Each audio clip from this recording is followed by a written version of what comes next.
লিল্লাহে তাকবীর, লিল্লাহে তাকবীর। আজারি সাহেবের আগমন, আজারি সাহেবের আগমন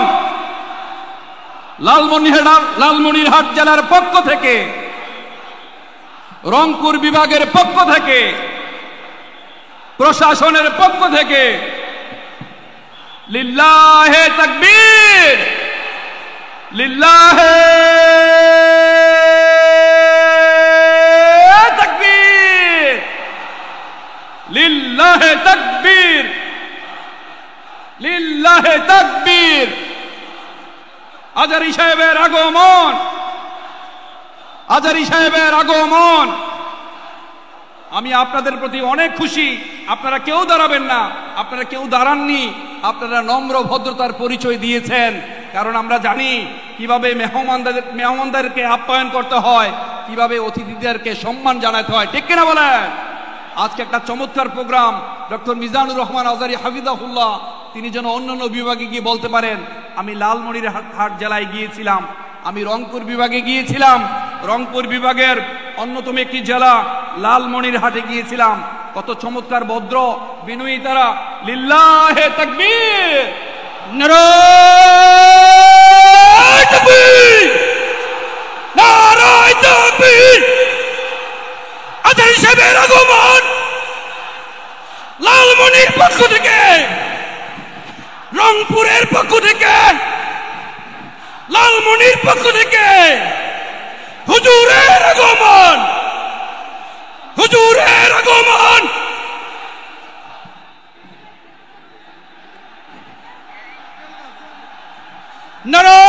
নারায়ে তাকবীর, নারায়ে তাকবীর।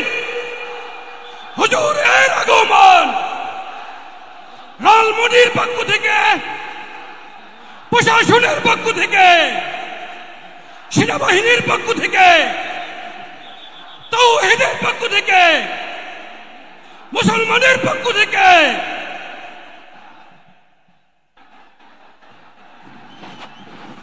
যে সম্মানিত উপস্থিতি তাওহীদি মুসলিম জনতা, আজকের এই ঐতিহাসিক তাফসিরুল কোরআন মাহফিলের প্রধান তাফসির কারক, বিশ্ববিখ্যাত ইসলামিক স্কলার জনাব ডক্টর মিজানুর রহমান আজারি ইতিমধ্যে এই মঞ্চে অবস্থান করেছে।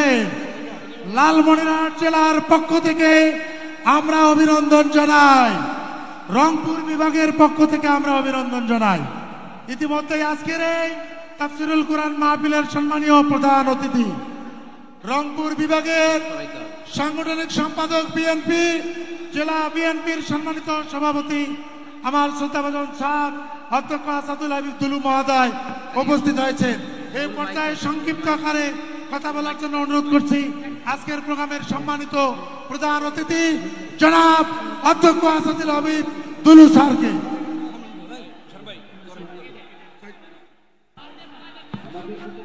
বিসমিল্লাহির রহমানির রহিম। উপস্থিত সম্মানিত তৌহিদি মুসলিম জনতা, আসসালামু আলাইকুম ওয়া রাহমাতুল্লাহি ওয়া বারাকাতুহু। প্রিয় রংপুর বিভাগের বিভিন্ন জেলা থেকে যারা আজকের এই তাফসিরুল মাহফিল উপস্থিত হয়েছেন, আমাদের প্রধান বক্তা, যার নতুন করে কোনো পরিচয় দেওয়ার প্রয়োজন হয় না, যাকে ঘিরে বাংলাদেশের মানুষের মধ্যে যে আবেগ, যে অনুভূতি সৃষ্টি হয়েছে, তার বহিঃপ্রকাশ ঘটেছে আজকের লালমনিরহাটের ঐতিহাসিক সরাদ্দি মাঠে। ডাক্তার মিজানুর রহমান আজহারি, আমরা তার প্রতি কৃতজ্ঞ। লালমনিরহাটবাসী অনেক ব্যস্ততার মাঝেও উনি আমাদেরকে সময় দিয়েছেন। 5ই আগস্টের বাংলাদেশের পরিবর্তিত পরিস্থিতির মধ্য দিয়ে একসময় বাংলাদেশে রাজনৈতিক সভা তো দূরের কথা, একটি তাফসিরুল কোরআনের আয়োজনও করা সম্ভব হয়নি। পরিস্থিতি পরিবর্তন হয়েছে আমাদের। আমরা মনে করি যে উদ্দেশ্য, যে চেতনা নিয়ে বাংলাদেশের ছাত্র জনতা রক্ত দিয়ে একটি নতুন বাংলাদেশের সৃষ্টি করেছে। আগামী দিনে এমন একটি বাংলাদেশ আমরা করতে চাই যে বাংলাদেশে দুর্নীতি থাকবে না, বৈষম্য থাকবে না, স্বজনপ্রীতি থাকবে না। একটি সাম্যের বাংলাদেশ, সম্প্রীতির বাংলাদেশ করতে চাই। সুতরাং পবিত্র কোরআন এবং হাদিসের আলোকে উনি আলোচনা করবেন।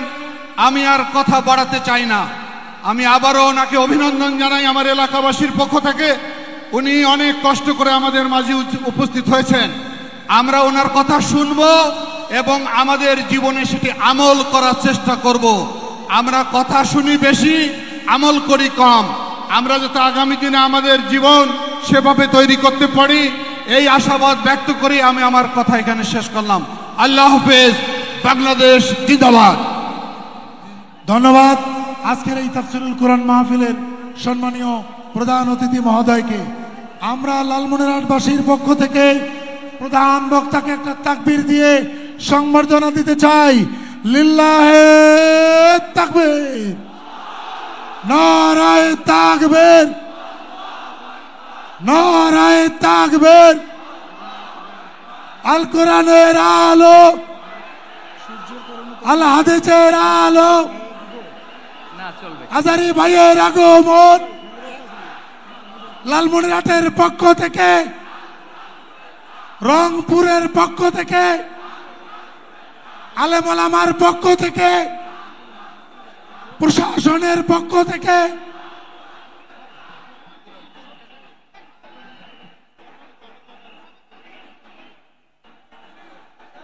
অপেক্ষার পালা শেষ। সবাই বলি আলহামদুলিল্লাহ। হে লালমনিরহাটবাসী, কোন ক্রাইটেরিয়াতে এই প্রোগ্রাম লালমনিরহাট পায় না। আমাদের প্রাচুর্যতা নাই, কিন্তু আমরা যে ভালোবাসতে জানি সেটা প্রমাণ করতে হবে। তৈরি আছি, সেটা হলো এখনই। একজনও থাকবে না যে দাঁড়ায় থাকবে। যে ভালোবাসে বলে দাবি করে সে বসে যাবে। আমি 3 পর্যন্ত গুনবো, দেখি ভালোবাসেন কিনা। 1 2 3, বসে যান। এবার আমরা যে কথা বলবো না, মানসামাতানাদা, মুক্তি সেই পায় যে নীরব থাকে। এবার সবাই আরবি হরফ বলবেন। মিম, যে মিম দিয়ে জান্নাতের তালা খুলবো। মিম। এই শাহাদাত আঙ্গুল ঠোঁটে সবার, ক্যামেরাগুলো আপনাদের দিকে। শাহাদাত আঙ্গুল ঠোঁটে। মিম।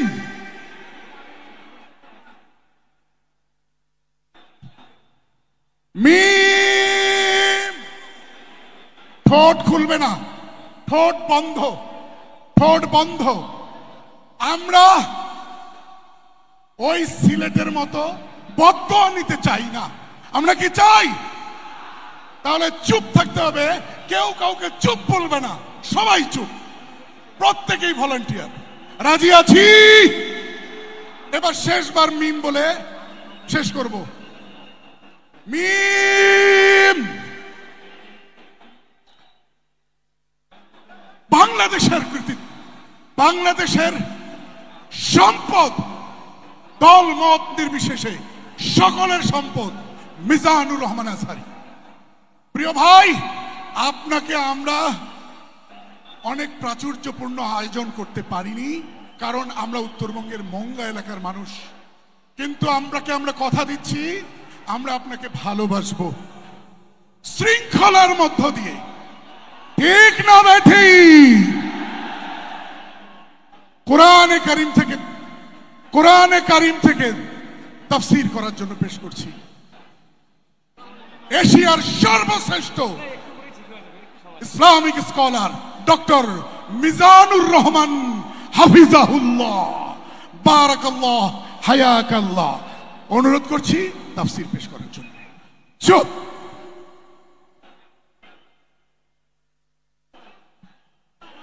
السلام عليكم ورحمة الله وبركاته.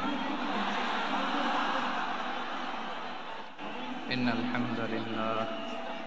الحمد لله نحمده ونستعينه ونستغفره ونؤمن به ونتوكل عليه ونعوذ بالله من شرور أنفسنا ومن سيئات أعمالنا. من يهده الله فلا مضل له ومن يضلل فلا هادي له أي فلن تجد له وليا مرشدا.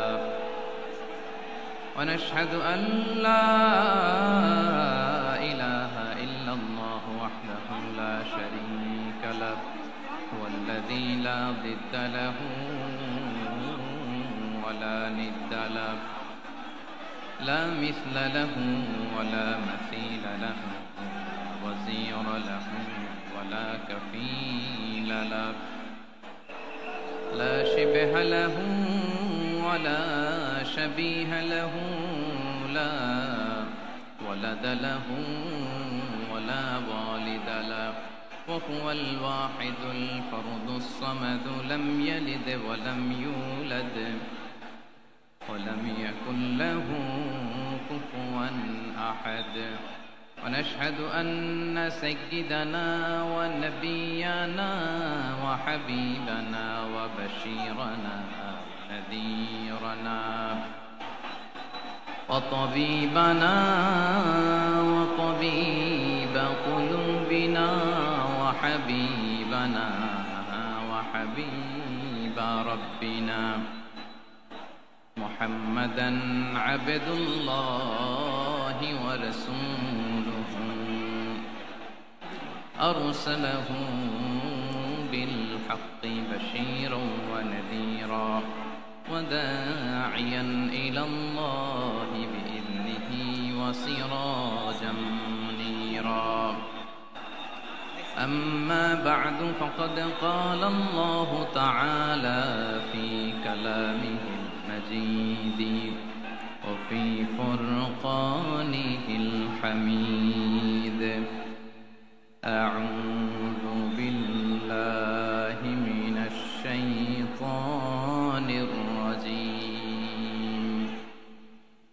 بسم الله الرحمن الرحيم. ولا تسبوا الذين يدعون من دون الله فيسبوا الله عدوا بغير علم كذلك زينا لكل أمة عملهم ثم إلى ربهم مرجعهم فينبئهم بما كانوا يعملون. إن الله وملائكته يصلون على النبي يا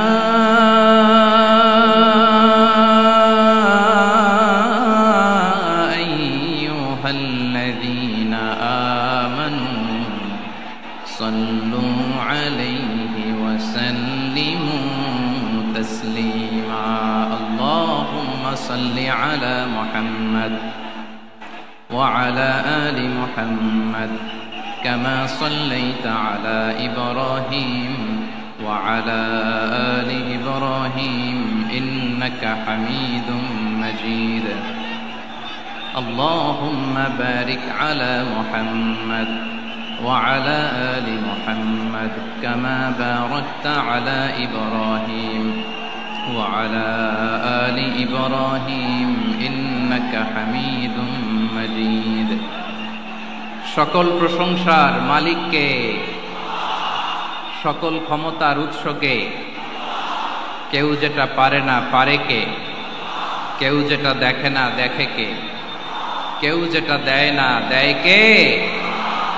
সে আল্লাহ রাব্বুল ইজ্জত ওয়াল জালালের দরবারে আমরা শুকর গুজার হচ্ছি। আমরা সবাই আওয়াজ করে পড়ে নিচ্ছি কালিমাতুশ শুকর আলহামদুলিল্লাহ। গলা ছেড়ে দিয়ে আওয়াজ করে, প্রিয় লালমনিরহাটের ভাইয়ের আওয়াজ করে সবাই পড়ুন, রব্বানা লাকাল হামদ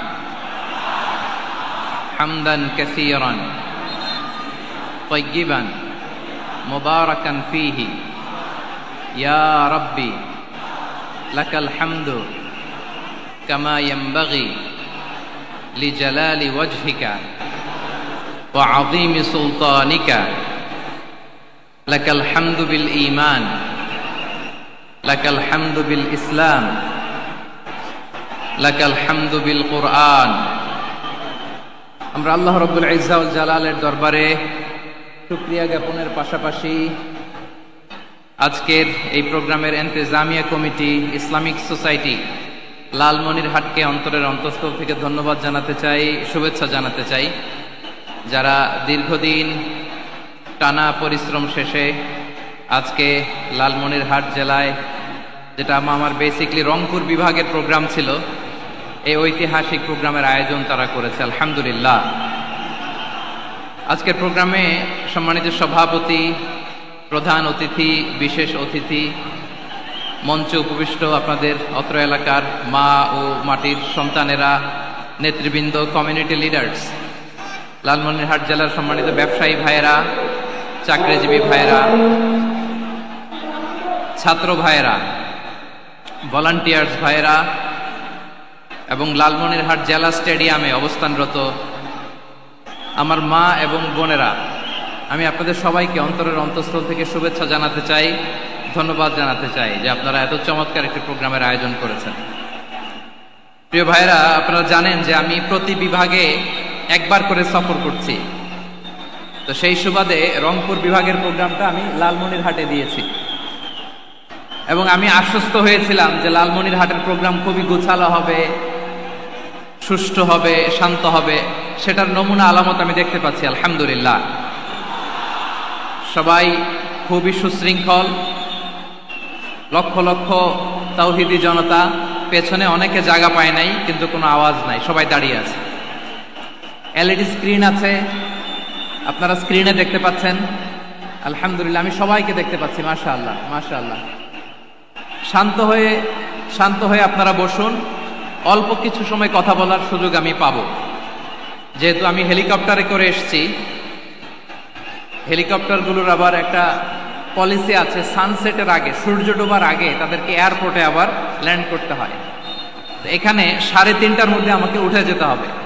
আমি যদি বারবার আপনাদেরকে থামাতে থাকি, শান্ত হতে বলি এবং এগুলোতেই যদি আমরা সময় নষ্ট করে ফেলি, তাহলে এই যে বিশাল মহাসমাবেশ, বিশাল আয়োজন, যেখানে 2-4টা আমি বার্তা দিতে চাই, এগুলো ব্যাহত হবে। লালমনিরহাটের ছেলেরা খুব ভদ্র, শান্তশিষ্ট। আসার পর থেকে আমাকে রিসিভ করা থেকে শুরু করে, স্টেজে আনা থেকে শুরু করে, এবং আলহামদুলিল্লাহ তরুণ জেনজি শ্রোতাদেরকে আমি দেখতে পাচ্ছি, তারা খুবই কোঅপারেটিভ, সহযোগিতা করার, কোঅপারেট করার, অ্যাসিস্ট করার মানসিকতা আমার ভাইদের আছে, আলহামদুলিল্লাহ আলহামদুলিল্লাহ। আমি চাইবো আমরা একটু নীরব, নিস্তব্ধ পরিবেশ তৈরি করার একটু চেষ্টা করব। প্রচন্ড রোদ, আপনাদের যেমন কষ্ট হচ্ছে আমারও কষ্ট হচ্ছে। ওনারা বলেছিল স্টেজকে সরাবে, উপরে পর্দা দিবে, আমি বললাম দরকার নাই, যেই পরিস্থিতিতে আছি আমরা বসি, শান্ত হইতে হবে। এখানে আমি শান্ত হইতে বলবো, ভলান্টিয়ার্সরা মাইক নিয়ে শান্ত হইতে বলবে, আমাদের সম্মানিত উপস্থাপক উনি শান্ত হইতে বলবে। এগুলোর অপেক্ষায় না থেকে নিজ দায়িত্বে আমরা সবাই শান্ত থাকি, যাতে লালমনিরহাটের এই প্রোগ্রাম একটা ইতিহাস হয়ে থাকে বাংলাদেশে, ঠিক কিনা বলেন? যখন আমি সময় দিব, শাউট করতে বলবো, নয়েজ করতে বলবো, তখন নয়েজ করতে হবে আওয়াজ করে। আর যখন কথা বলবো তখন একেবারে চুপ থাকতে হবে, একেবারে চুপ। মাশাআল্লাহ, হ্যাঁ ঠিক আছে, একেবারে চুপচাপ থাকতে হবে। ধুলা উড়ানো যাবে না, সামনে আগানো যাবে না। নিজের সুবিধা, নিরাপত্তা বুঝতে হবে। এটা কোনো রাজনৈতিক সমাবেশ না, এখানে লাফালাফি, চিৎকার চেঁচামেচি, হাত দেখানোর দরকার নাই। হাত দেখানোর পর্ব শেষ। এখানেও ঠান্ডা হয়ে গেছে, মাশাআল্লাহ, হ্যাঁ মাশাআল্লাহ। আমাদের ভলান্টিয়ার্স ভাইরা, আমাদের স্বেচ্ছাসেবক ভাইরা, আইন শৃঙ্খলা রক্ষাকারী ভাইরা অনেক চেষ্টা করতেছে, মাশাআল্লাহ, very good. I am very happy to C this scenario, মাশাআল্লাহ, আলহামদুলিল্লাহ। আমি একটু দেখতে চাই যে রংপুর বিভাগের কে কোন জেলা থেকে আপনারা এসেছেন। কুড়িগ্রাম থেকে কারা এসেছেন দেখি, কুড়িগ্রাম। মাশাআল্লাহ মাশাআল্লাহ। আচ্ছা, গাইবান্ধা জেলার কে আসছেন? গাইবান্ধা, মাশাআল্লাহ। ঠাকুরগাঁও অনেকে আসছেন। দিনাজপুর জেলা থেকে মাশাআল্লাহ। নীলফামারী, ঠিক আছে, ফি আমানিল্লাহ। পঞ্চগড় অনেক আসছে। রংপুর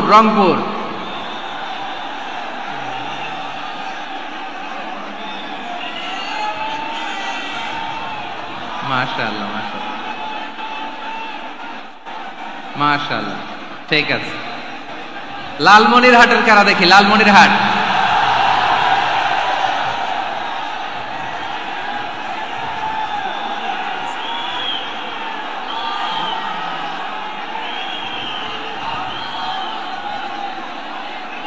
মাশাআল্লাহ মাশাআল্লাহ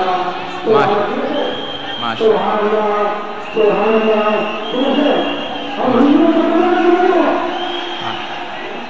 ঠিক আছে ঠিক আছে। আচ্ছা, এই রংপুর বিভাগের বাইরে থেকে অন্য জেলার কারা কারা আসছেন দেখি? তাও আছে অনেকে, মাশাআল্লাহ, ঠিক আছে ঠিক আছে। আজকের প্রোগ্রামে উপস্থিত আছেন প্রধান অতিথি হিসেবে অধ্যক্ষ আসাদুল হাবিব দুলু ভাই, সাংগঠনিক সম্পাদক বিএনপি, জাতীয় নির্বাহী কমিটির সভাপতি, জেলা বিএনপি লালমনিরহাট।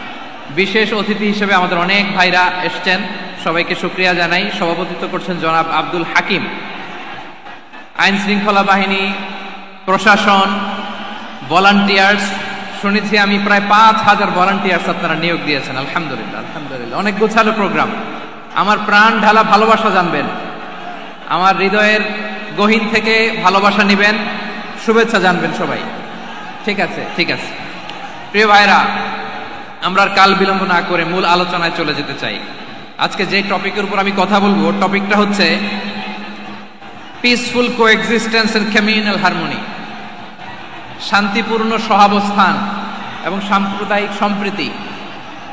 আমাদের বাংলাদেশে সাম্প্রদায়িক সম্প্রীতি আছে না নাই? আবহমান কাল থেকে আমরা মুসলিম, হিন্দু, বৌদ্ধ, খ্রিস্টান, পাহাড়ি, নৃগোষ্ঠী মিলেমিশে একাকার, আমরা সবাই মিলে বাংলাদেশ। আওয়াজ করে বলেন ঠিক কিনা? আমাদের পারস্পরিক সম্প্রীতি, ভালোবাসা, সৌহার্দ্যপূর্ণ আচরণ, বোঝাপড়া, এটা বেশ মজবুত, বেশ মজবুত। তবে মাঝে মাঝে আমাদের এই সম্প্রীতির ভেতরে অনেকে ফাটল ধরাতে চায়। আমরা যে সুখে আছি, শান্তিতে আছি, এটা অনেকের ভালো লাগে না, ঠিক কিনা বলেন? আমাদের মধ্যে সাম্প্রদায়িক সম্প্রীতি, সৌহার্দ্যপূর্ণ আচরণ, ভালোবাসা, এটা আবহমান কাল ধরে আছে। তার প্রমাণ, আমরা তাফসিরুল মাহফিলের আয়োজন করলে আমাদের হিন্দু ভাইরা ডিস্টার্ব করে না, ঠিক কিনা? এবং আমি যদি বলি হাত তোলেন, হিন্দু ধর্মের কারা কারা এসেছেন, কত শত কত হাজার যে হাত উঠবে, আপনি অবাক হয়ে যাবেন। আমি চাচ্ছি না হাত উঠাতে। খুলনাতে সর্বশেষ যে আমি প্রোগ্রাম করে গেলাম, সেখানে কয়েকশো হিন্দু ভাই আসছে আমাদের আলোচনা শুনতে, আলহামদুলিল্লাহ। অনেক বৌদ্ধরা আসে, অনেক খ্রিস্টানরা আসে। এবার সফরেও অনেক হিন্দু ভাইরা আমার সাথে দেখা করেছে, তারা বলেছে হুজুর আমরা আপনার আলোচনা শুনি, আলহামদুলিল্লাহ বলেন। So it's our responsibility to present our religion to our non-Muslim brothers and sisters. আমাদের অমুসলিম ভাই বোনদের কাছে ইসলামের সৌন্দর্য তুলে ধরা, এটা আমাদের দায়িত্ব। We all are the ambassador of Islam. আমরা প্রত্যেকে দায়িত্বশীল, আমরা প্রত্যেকে এক একজন ইসলামের অ্যাম্বাসেডর, আলহামদুলিল্লাহ বলেন। এজন্য এমন ভাবে দ্য বিউটি অফ ইসলাম, ইসলামের সৌন্দর্য আমাদেরকে ফুটিয়ে তুলতে হবে, যাতে করে নন মুসলিমরা শাহাদা পড়ে, কালিমা পড়ে মুসলমান হয়ে যায়। অনেক নন মুসলিম ভাই বোন আমাদের হাতে শাহাদা পড়ে, কালিমা পড়ে মুসলমান হয়েছে, অনেক। সো আমরা যেন ইসলামের বিউটিটাকে তুলে ধরতে পারি, এবং এই যে সম্প্রীতি, এটাকে যেন আমরা অটুট রাখতে পারি। আদতে আদতে বাংলাদেশের ইতিহাস বলে আমাদের দেশে কোনো দাঙ্গা নাই, আছে? লালমনিরহাটের ভাইয়ের আওয়াজ করে বলেন, আমাদের দেশে হিন্দু মুসলিম দাঙ্গা আছে? আমরা ভাই ভাই, আওয়াজ করে বলুন তো, আমরা কি ভাই ভাই? কিন্তু কিছু দুষ্ট লোক আছে তারা আমাদের সম্পর্কের মধ্যে ফাটল ধরাতে চায়, ঠিক কিনা বলেন? মাঝে মাঝে ঝগড়া লাগাতে চায়। দেখবেন পত্রপত্রিকায় দেখা যায় বিভিন্ন ধর্মীয় উপাসনালয়গুলোতে হামলা চালানো হয়। এগুলো রাজনৈতিক উদ্দেশ্য প্রণোদিত, এগুলোর সাথে ইসলামের কোনো সম্পর্ক নাই। এজন্য এই দুর্বৃত্তদের ব্যাপারে আমাদের সাবধান থাকতে হবে। আমরা সবসময় যেমনি ঐক্যবদ্ধ, ইউনাইটেড, আমরা যদি এরকম ইউনাইটেড থাকি, এই সমস্ত দুর্বৃত্তদের কালো হাত ভেঙে দিতে আমাদের 1 ঘন্টাও লাগবে না। চিল্লায় বলো ঠিক কিনা? আমরা সংঘবদ্ধ থাকবো। এই যে আমাদের পিসফুল কোএক্সিস্টেন্স, শান্তিপূর্ণ সহাবস্থান। হিন্দুরা পূজা করে, যেদিন হিন্দুদের পূজা অনুষ্ঠান আমরা ওই দিন তাফসির মাহফিল করি না, ঠিক কিনা বলেন? যেদিন আমাদের তাফসিরুল কোরআনের প্রোগ্রাম, ওই দিন আমাদের হিন্দু ভাইরা ডিস্টার্ব করে না। সুবহানাল্লাহ। হিন্দুদের পূজা অনুষ্ঠানে মাদ্রাসার ছাত্র যে পাহারা দেয়, গোটা বিশ্বে এরকম দৃষ্টান্ত নজির বিরল, ঠিক কিনা বলেন? আইন শৃঙ্খলা বাহিনীর পাশাপাশি মাদ্রাসার ছাত্ররা যে সেখানে পাহারা দেয়, গোটা পৃথিবীতে এই দৃষ্টান্ত আপনি পাবেন না। মাদ্রাসার ছাত্ররা, তারা তো কোরআনের ধারক, তারা হাদিসের ধারক, তারা কেন মন্দির পাহারা দিবে? এই সম্প্রীতিকে ধরে রাখার জন্য, এই সৌহার্দ্যকে ধরে রাখার জন্য, আমাদের পারস্পরিক ভালোবাসাকে অটুট রাখার জন্য। আওয়াজ করে বলতে হবে, ঠিক কিনা? এখন বলেন, আমাদের এই ভালোবাসা অটুট থাক আমরা চাই কি চাই না? আমরা হিন্দু মুসলিম মিলেমিশে শান্তিপূর্ণ সহাবস্থান, সাম্প্রদায়িক সম্প্রীতি, লালমনিরহাটের ভাইয়ের আওয়াজ করে বলুন, এই সাম্প্রদায়িক সম্প্রীতি আমরা চাই কি চাই না? আল্লাহ এই দেশকে তুমি বরকতময় করো, বাংলাদেশকে তুমি শান্তিময় করো। আওয়াজ করে সবাই বলেন আমিন। এই জায়গাটাতে সামান্য একটু আওয়াজ হচ্ছিল, এটাও থেমে গেছে। আলহামদুলিল্লাহ, আলহামদুলিল্লাহ। এখন একেবারে everything is in my control. মাশাআল্লাহ। ঠিক আছে, আমি মূল আলোচনায় যাই। প্রিয় ভাইরা, আমি বলেছিলাম আমার আলোচনার বিষয় হচ্ছে শান্তিপূর্ণ সহাবস্থান, সাম্প্রদায়িক সম্প্রীতি। আমরা দেখব ইসলাম আমাদেরকে কি কি দিক নির্দেশনা দেয়। শান্ত হইতে হবে। খরগোশের কানের মতো কান দুটো আমার দিকে করে রাখেন। আমি এখনো উঠে যাব, হাত নাড়ায় লাভ নাই, আমি উঠে যাব। তাকায় থাকো আর কান খাড়া, আওয়াজ হবে না। হ্যাঁ, মাশাআল্লাহ, মাশাআল্লাহ, ঠিক আছে। আমরা দেখব যে রাসূল সাল্লাল্লাহু আলাইহি ওয়াসাল্লাম এই পিসফুল কোএক্সিস্টেন্সের জন্য আমাদের কি শিখিয়েছেন, কি কি গাইডলাইন দিয়েছেন। আমরা 1, 2, 3, 4 করে এগুলো আপনাদের সাথে শেয়ার করব। আমি আপনাদের খেদমতে সূরাতুল আনআমের 108 নম্বর আয়াত তেলাওয়াত করেছি। এখানে আল্লাহ রাব্বুল ইজ্জা ওয়াল জালাল তিনি ইরশাদ করছেন, ওয়ালা তাসুব্বুল্লাযীনা ইয়াদউনা মিন দুনিল্লাহি ফায়াসুব্বুল্লাহা আদওয়ান বিগাইরি ইলম কাযালিকা যায়্যান্না লিকুল্লি উম্মাতিন আমালাহুম থুম্মা ইলা রাব্বিহিম মারজিউহুম ফায়ুনাব্বিউহুম বিমা কানু ইয়ামালুন। রব্বুল আলামিন বলেন, গোলাম ও আমার ইমানদার বান্দারা শোনো শোনো, ও আমার বিশ্বাসী বান্দারা শোনো শোনো, লা তাসুব্বুল্লাযীনা ইয়াদউনা মিন দুনিল্লাহ ফায়াসুব্বুল্লাহা আদওয়াম বিগাইরি ইলম। ও আমার বিশ্বাসী বান্দারা, যারা আল্লাহকে ব্যতি রেখে, আল্লাহকে বাদ দিয়ে অন্য উপাস্যকে ডাকে, দেবীর পূজা করে, দেবতাদের পূজা করে, তোমরা খবরদার তাদের গালি দিও না। আওয়াজ করে বলেন, কি দিও না? আল্লাহ বলেন, ও বিশ্বাসীরা শোনো, যারা আল্লাহকে বেছে রেখে দেব দেবীর পূজা করে, অন্য উপাস্যের পূজা করে, তাদেরকে ডাকে, ওই দেবতাদেরকে তোমরা গালি দিও না। যদি ওই দেবতাদেরকে গালি দাও, তাহলে ভুলবশত, শত্রুতাবশত তারা তোমাদের রব আল্লাহকে গালি দেবে, ঠিক কিনা? তোমরা যদি তাদের দেবতাদের গালি দাও, ওরা রেগে তোমার আল্লাহরে গালি দিবে, তাহলে আল্লাহরে গালি খাওয়ানোর কারণ হয়ে গেলাম আমি, ঠিক কিনা বলেন?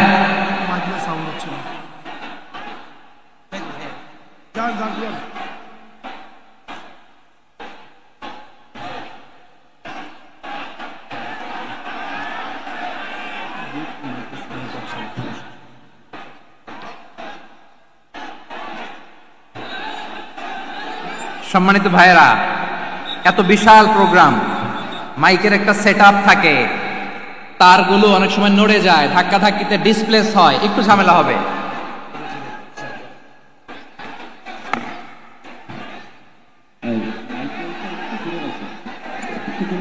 ব্যাস ব্যাস ব্যাস, হ্যাঁ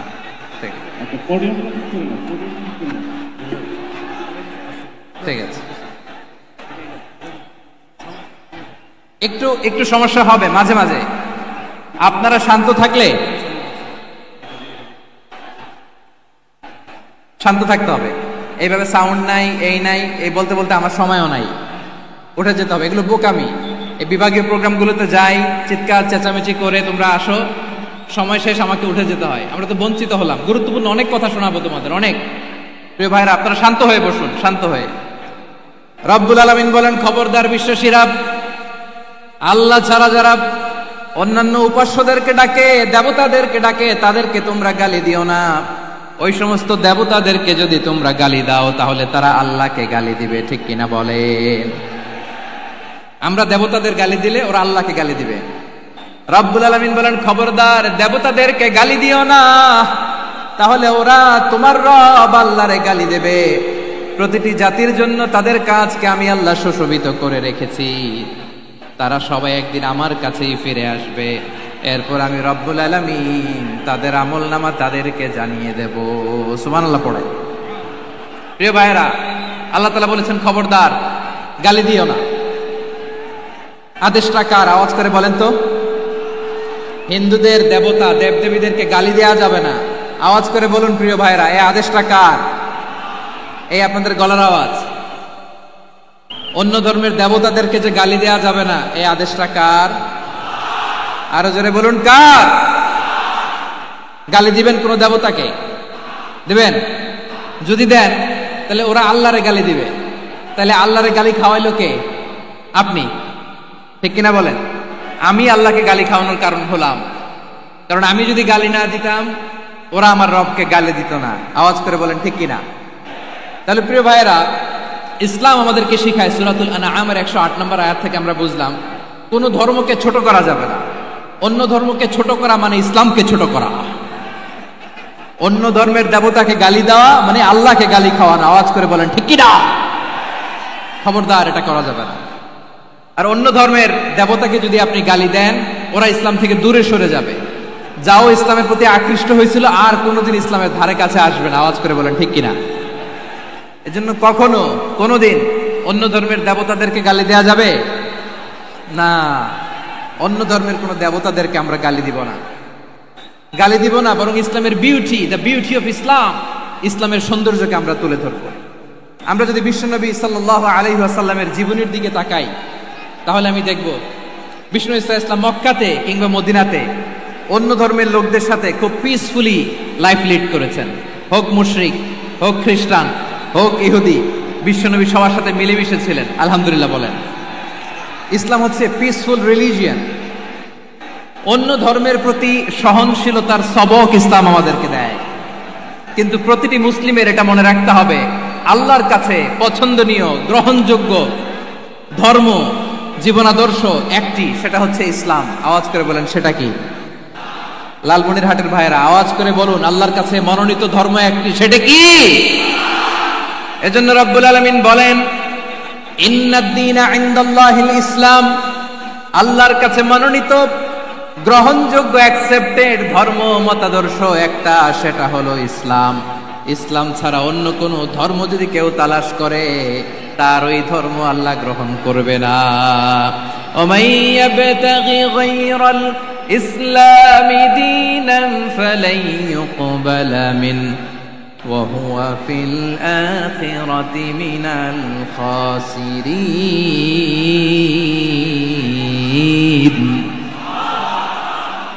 Whoever seek anything except Islam, that won't be accepted from him, and he will be loser in the day of judgment. কিয়ামতের দিন ইসলাম ছাড়া কেউ যদি অন্য কোনো ধর্ম তালাশ করেছে দুনিয়াতে, তার এই মতাদর্শ গ্রহণ করা হবে না। and he will be loser, সে হবে লুজার, ক্ষতিগ্রস্ত, হাই হাই কোম্পানির ম্যানেজার। ওর আমও শেষ, সালাও শেষ। আওয়াজ করে বলেন ঠিক কি না? এজন্য ইসলাম পেয়ে আমরা খুশি না বেজার? প্রত্যেক নামাজ শেষে আমরা আল্লাহরে বলি, আল্লাহ রাদিতু বিল্লাহি রাব্বা ওয়া বিল ইসলামি দীনা ওয়া বি মুহাম্মাদিন নাবিয়ান ওয়া রাসূলা। ও আল্লাহ, তোমারে রব হিসেবে পেয়ে আমরা খুশি। ও আল্লাহ, ইসলামকে ধর্ম হিসেবে পেয়ে আমরা খুশি। বিশ্বনবীকে আমাদের রাসূল পেয়ে আমরা খুশি। ঠিক কিনা বলে? ইসলাম ছাড়া অন্য কোনো ধর্ম আমরা গ্রহণ করব না। ঠিক কিনা বলেন? আল্লাহর কাছে অ্যাকসেপ্টেড রিলিজিয়ন একটা, সেটা ইসলাম। তো বিশ্বনবী সাল্লাল্লাহু আলাইহি ওয়াসাল্লাম মক্কাতে কিংবা মদিনাতে খুব পিসফুলি এক্সিস্ট করেছেন, যে কোনো ধর্মের সাথে মিলেমিশে চলেছেন। তার প্রমাণ আমরা যদি রাসূল সাল্লাল্লাহু আলাইহি ওয়াসাল্লামের বায়োগ্রাফির দিকে তাকাই, তাহলে দেখব তিনি মুশরিকদের সাথে পিস ট্রিটি করেছেন, শান্তি চুক্তি, পিস ট্রিটি, পিস এগ্রিমেন্ট। আপনারা হুদাইবিয়ার সন্ধির নাম শুনেছেন? আমার লালমনিরহাটের কলিজার টুকরা ভাইয়েরা, হুদাইবিয়ার সন্ধির নাম আপনারা শোনেন নাই? ষষ্ঠ হিজরিতে বিষ্ণু ঈসা ইসলাম মুশরিকদের সাথে এই ট্রিটি করেছেন, চুক্তি। কাদের সাথে? মুশরিকদের সাথে। আমরা তো মুসলমান বসতে পারি না, আমরা দুই মুসলিম ভাই একসাথে বসে চা খেতে পারি না, গল্প করতে পারি না। বিষ্ণু ঈসা ইসলাম মুশরিকদের সাথে ট্রিটি করেছেন, হুদাইবিয়ার সন্ধি। এই সন্ধির আগে মক্কা থেকে কেউ মদিনায় যেতে পারে না, মদিনা থেকে কেউ মক্কায় যেতে পারে না। কিন্তু এই সন্ধির পরে ট্রাফিক স্বাভাবিক হয়ে গেল। মক্কার লোকেরা মদিনায় আসতে পারে, মদিনার লোকেরা মক্কায় আসতে পারে। এটাকে বলে সুলহে Hudaybiyyah, the peace agreement of Hudaybiyyah, শান্তি চুক্তি। আমরা পৃথিবীতে এখন অনেক শান্তি চুক্তির নাম শুনি, এগুলো সব the piece treaty of Hudaibiya থেকে কপি করা। আল্লাহু আকবার। তাহলে বিশ্বনবী সাল্লাল্লাহু আলাইহি সাল্লাম তিনি যে শান্তিপূর্ণ সহাবস্থানে বিশ্বাসী ছিলেন, মুসলমানেরা যে অন্য ধর্মের প্রতি সহনশীল, তার প্রমাণ হচ্ছে এই পিস ট্রিটি। শুধু তাই নয়, মাইকের সাউন্ডটা একটু বাড়াই দিতে হবে, খুব দুর্বল, একটু মজবুত করতে হবে, আর একটু ক্লিন করতে হবে, আর সবগুলা জায়গায় সাউন্ড যাচ্ছে কিনা একটু ক্রস চেক করতে হবে। হ্যাঁ, পাবেন দিচ্ছে mic operator, he is trying his level best, দিচ্ছে। মাইক অপারেটর যিনি আছেন, প্রতিটি জায়গায় প্রতিটি সাউন্ড বক্সে যেন আওয়াজ পাওয়া যায়, একটু ক্রস চেক করেন, সাউন্ডটাকে একটু স্ট্রং করে দেন। হ্যাঁ, ঠিক আছে, মাশাআল্লাহ। এদিকে তাকান, এদিকে। মক্কার পার্ট গেল, পিস এগ্রিমেন্ট করলেন, শান্তি চুক্তি। বিষ্ণু ঈসা ইসলাম মদিনায় যে কি করলেন? মদিনায় যে বিষ্ণু ঈসা ইসলাম মদিনা চার্টার করলেন, মদিনা সনদ, সাহিফাতুল মদিনা, এটার বলে মদিনা চার্টার। যে ওয়েস্টে, ইউরোপে, আমেরিকাতে তারা অনেক চার্টার করে, সব চার্টার মদিনা চার্টার থেকে কপি করা। আওয়াজ করে পড়েন সুবহানাল্লাহ। বিষ্ণু ঈসা ইসলাম মদিনায় গেলেন, মদিনাতে মুসলিম, মুশরিক, ইহুদি, এই তিন ধর্মের লোক মিলে সব স্টেক হোল্ডার যারা আছে সবাইকে নিয়ে বিষ্ণু ঈসা ইসলাম মদিনা চার্টার করলেন, মদিনা সনদ। পড়েন সুবহানাল্লাহ। শুধু তাই নয়, মক্কাতে বিশ্বনবী পিস এগ্রিমেন্ট করলেন, শান্তি চুক্তি মুশরিকদের সাথে। মদিনাতে যে বিশ্বনবী মদিনা চার্টার করলেন, মদিনা সনদ করলেন ইহুদিদের সাথে। আবার মদিনাতে বিশ্বনবী ইহুদিদের সাথে পিস ডায়ালগ করলেন, ইন্টারফেথ ডায়ালগ করলেন, আন্তধর্মীয় সংলাপ করলেন, যেই সংলাপের মূল ভিত্তি ছিল তাওহীদ। মূল ভিত্তি ছিল কি? তাওহীদ। বিশ্বনবী ইহুদিদেরকে ডাকলেন, আহ্বান করলেন, কুল ইয়া আহলাল কিতাবি তাআলাউ ইলা কালিমাতিন সাওয়াইন বাইনানা ওয়া বাইনাকুম আল্লা না'বুদা ইল্লাল্লাহ ওয়া লা নুশরিকা বিহি শাইআন ওয়া লা ইয়াত্তাখিযা বা'দুনা বা'দান আরবাবাম মিন দুনিল্লাহ فإن تولوا فقولوا اشهدوا بأننا مسلمون। সুবহানাল্লাহ পড়েন। বিশ্বনবী মদিনার ইহুদিদের ডেকে বললেন, ও ইহুদিরা, শোনো শোনো, আসো এমন একটা আদর্শের প্রশ্নে আমরা একত্রিত হই, যে আদর্শের প্রচার তোমাদের নবীরাও করেছে, আমিও করি, যে আদর্শের কথা তোমাদের পবিত্র ধর্মগ্রন্থগুলোতে আছে, আমার কোরআনেও আছে, সেটা হলো তাওহীদ।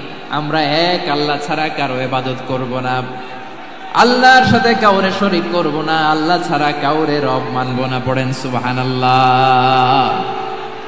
তাহলে আমার প্রিয় লালমনিরহাটের ভাইরা, মদিনাতে যেয়ে তিনি মদিনা চার্টার করলেন, মদিনা সনদ, পিস ডায়ালগ করলেন, শান্তির সংলাপ,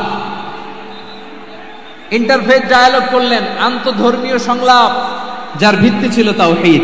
সুবহানাল্লাহ পড়েন। তাহলে অন্য ধর্মের প্রতি সব সময় ইসলাম সহনশীল, টলারেন্স। যদি আপনি দেখতে চান ইসলামের নবী বিশ্ব নবীর দিকে তাকান, ঠিক কিনা বলেন? আমরা তো সংখ্যালঘুদের রাইটস প্রোটেক্ট করার জন্য কত আইন বানাই, কত বৈঠক করি, কত সংবাদ সম্মেলন করি। বিষ্ণু সাল্লাল্লাহু আলাইহি ওয়াসাল্লাম সংখ্যালঘুদের রাইটসের ব্যাপারে, অধিকারের ব্যাপারে যে কথা বলেছেন, শুনলে আপনি অবাক হয়ে যাবেন। বিশ্বনবী বলেন, আলা মান যালামা মুআহাদান আও ইনতাকাসাহু আও কাল্লাফাহু ফাওকা তাআতিহি আও কাল্লাফাহু ফাওকা তাকাতিহি আও আখাযা মিনহু শাইআন বিগাইরি তিবি নাফসিন ওয়া আনা হাজিজুহু ইয়াউমাল কিয়ামা। খবরদার, জেনে রাখো, কেউ যদি কোনো সংখ্যালঘুর উপরে অত্যাচার করে, কোনো সংখ্যালঘুর প্রাপ্য থেকে যদি কেউ কাউকে ঠকায়, সংখ্যালঘুর উপর যদি কেউ কষ্ট দেয়, কোনো সংখ্যালঘুর সম্পদ যদি কেউ জোর করে কেড়ে নেয়, আমি কিয়ামতের দিন বিশ্বনবী ওই সংখ্যালঘুর পক্ষে আর ওই মুসলমানদের বিপক্ষে বাদী হয়ে দাঁড়াবো। সুবহানাল্লাহ বলতে পারলেন না? আল্লাহু আকবার। আপনি নামাজি, আপনি মুসল্লি, আপনি হাজী সাহেব, তাহাজ্জুদ পড়তে পড়তে কপালে দাগ ফেলে দিছেন, আপনার প্রতিবেশী হিন্দু, ভাবছেন আমার তো পাওয়ার আছে, ওর জমিটা দখল করি। বিশ্বনবী বলেন, কিয়ামতের দিন ওই হিন্দুর পক্ষে তোর বিরুদ্ধে আমি বাদী হয়ে দাঁড়াবো। পৃথিবীর কোন ধর্মে এরকম স্টেটমেন্ট পাবেন? পাবেন?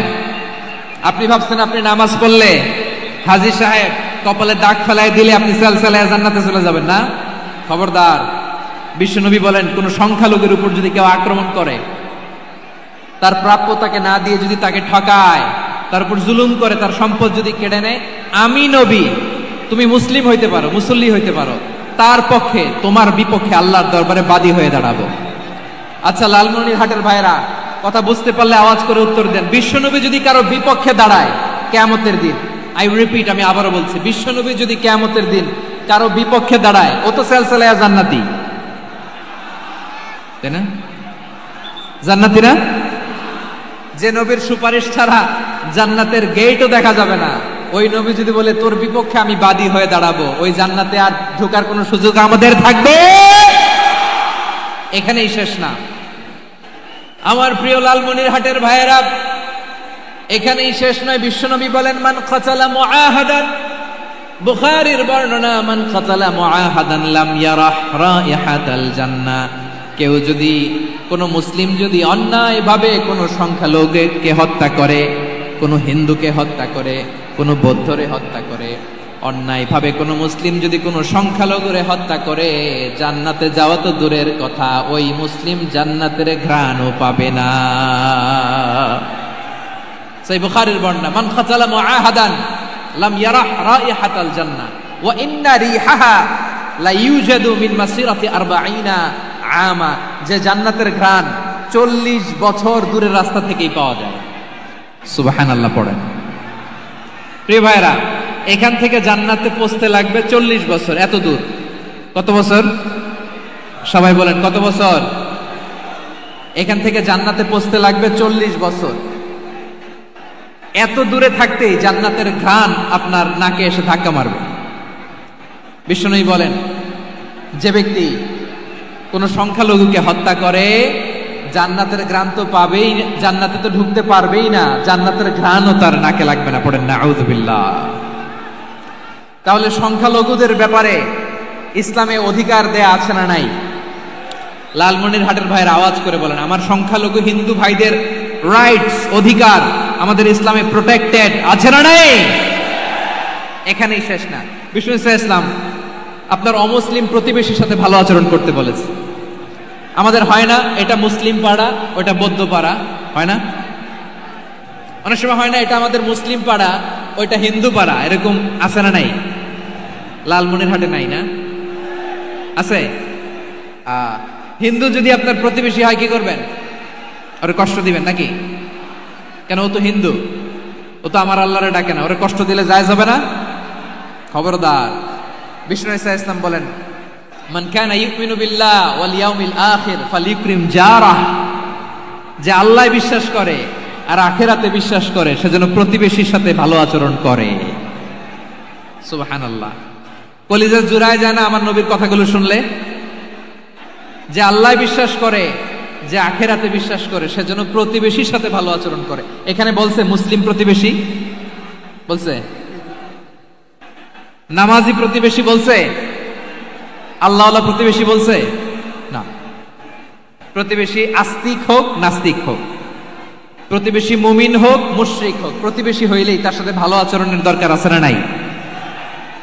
আমার প্রিয় লালমনিরহাটের ভাইয়েরা, বিষ্ণু ঈসা ইসলাম ওনার ইহুদি প্রতিবেশীদের দেখাশোনা করতেন।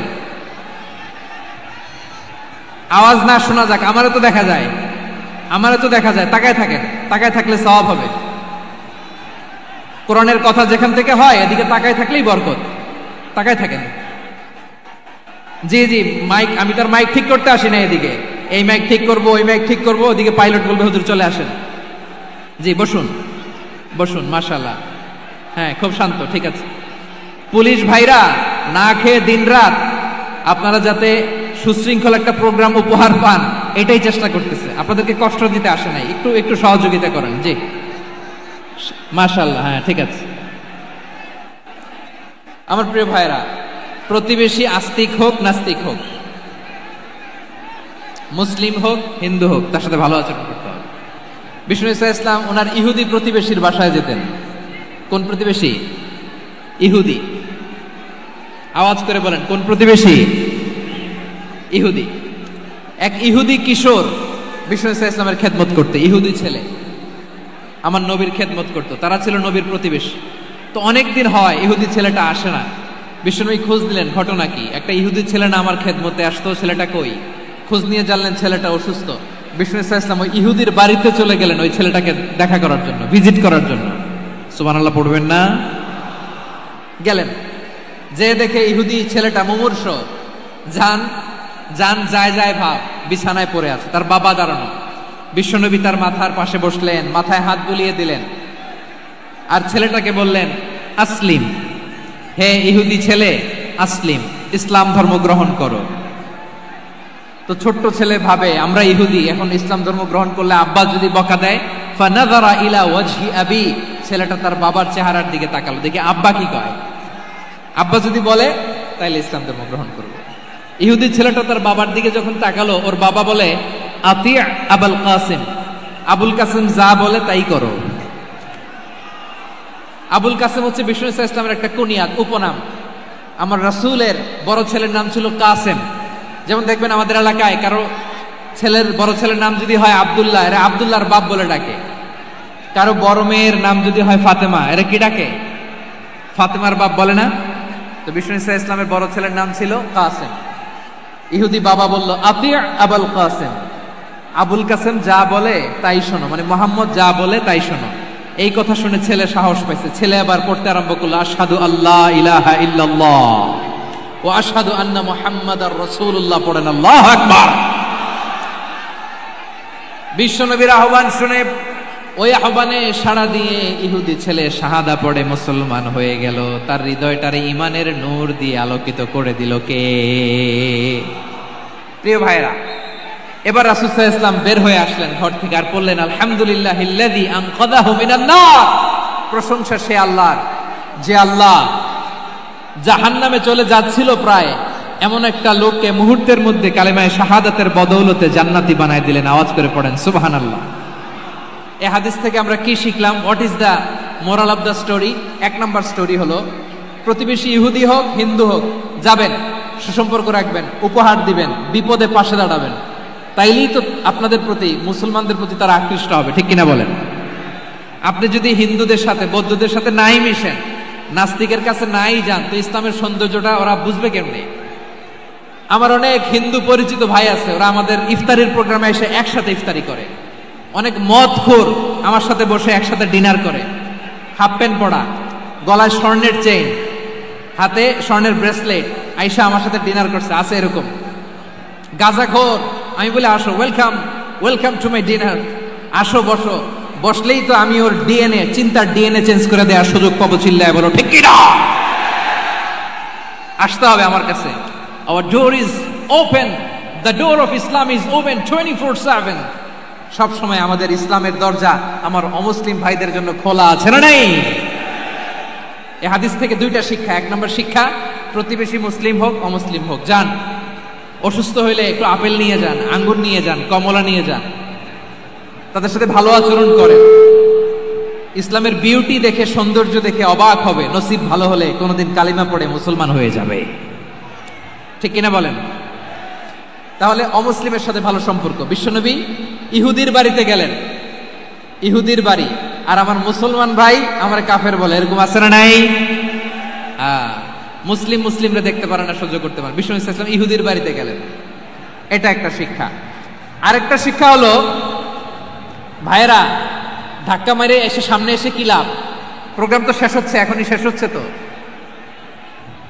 এই যে আমাদের বকশি ভাই ওয়াদা নিল, হাত তোলালো, মিম বলে এত কথা বললো, তো আমি জেলায় জেলায় যে খালি হাত নাড়াই তোমাদের জন্য নাকি? হ্যাঁ, হাত নাড়াই শুধু। এই ধাক্কাইতে ধাক্কাইতে এদিকে এসে হাত নাড়াইতেছে, হয়েছে তো, দেখলাম তো, ঠিক আছে, মাশাআল্লাহ, অনেক সুশৃঙ্খল, অন্যান্য যে কোনো জেলার জন্য সুশৃঙ্খল। আমার দিকে তাকাও, আমার দিকে তাকাও, ঠিক আছে। এই যে দাঁড়িয়ে আছে, একটা ছেলে নড়ে না, দেখছেন? মাশাআল্লাহ মাশাআল্লাহ মাশাআল্লাহ। হ্যাঁ, এইভাবেই। আর কয়েকটা মজাদার কথা আছে, শোনো। এই হাদিস থেকে আমাদের শিক্ষা হলো, আমার প্রতিবেশী যেই ধর্মের হোক আমি সম্পর্ক রাখবো। অসুস্থ হলে যাব, কি বলেন ভাইরা? যাবেন না? যাবেন না আপনারা? আচ্ছা, 2 নম্বর শিক্ষা হলো, বিষ্ণু ইসলামের খাদেম ছিল ইহুদি, এতদিন খেদমত করলো, একদিনও বিশ্বনবী ওরে কালিমার দাওয়াত দেয় নাই। কারণ কি? বিশ্বনবী একটা ভালো সময়ের অপেক্ষা করতেছিলেন, প্রপার টাইমিং। দাঈর কাজ হচ্ছে দাঈ ইলাল্লাহ, সে হচ্ছে সুযোগ সন্ধানী। দাঈ সুযোগ খোঁজে, কখন দাওয়া দিলে ব্যাটে বলে হবে, ঝুপ বুঝে কোপ মারে, ঠিক কিনা বলেন? বিষ্ণু ইসলাম ভালো সময়ের অপেক্ষা করতেছিলেন, দেখি ভালো সময় আসুক আসুক আসুক আসুক। আস্তে আস্তে এমন সময় আসছে, ছেলে এবার মুমূর্ষ। অসুস্থ ব্যক্তির হৃদয় অত্যন্ত নরম থাকে। হসপিটালে যখন কেউ যায় তার হৃদয়টা বড্ড নরম থাকে, মৃত্যুর ভয়ে তার অন্তরটা নরম থাকে, ঠিক কিনা বলেন? এই প্রপার টাইমিং এর অপেক্ষা করতেছিলেন। যখনই টাইমিং পেয়েছেন, দাওয়াত দিলেন, পড়ো লা ইলাহা ইল্লাল্লাহ, সুবহানাল্লাহ পড়েন সবাই। তাহলে ইসলাম অমুসলিম প্রতিবেশীর সাথে ভালো আচরণ করতে বলে। ইসলাম অমুসলিম মাতা পিতার সাথেও ভালো আচরণ করতে বলে। মাতা পিতা যদি অমুসলিম হয়, তারা ফেলে দিতে পারবেন? পারবেন? পারবেন? আমার লালমনিরহাটের ভাইয়েরা, অনেক হিন্দু ছেলে আমাদের হাতে শাহাদা পড়ে মুসলিম হয়, কিন্তু ওর মা মুসলমান হয় নাই, বাবাও হয় নাই, এরকম আছে না নাই?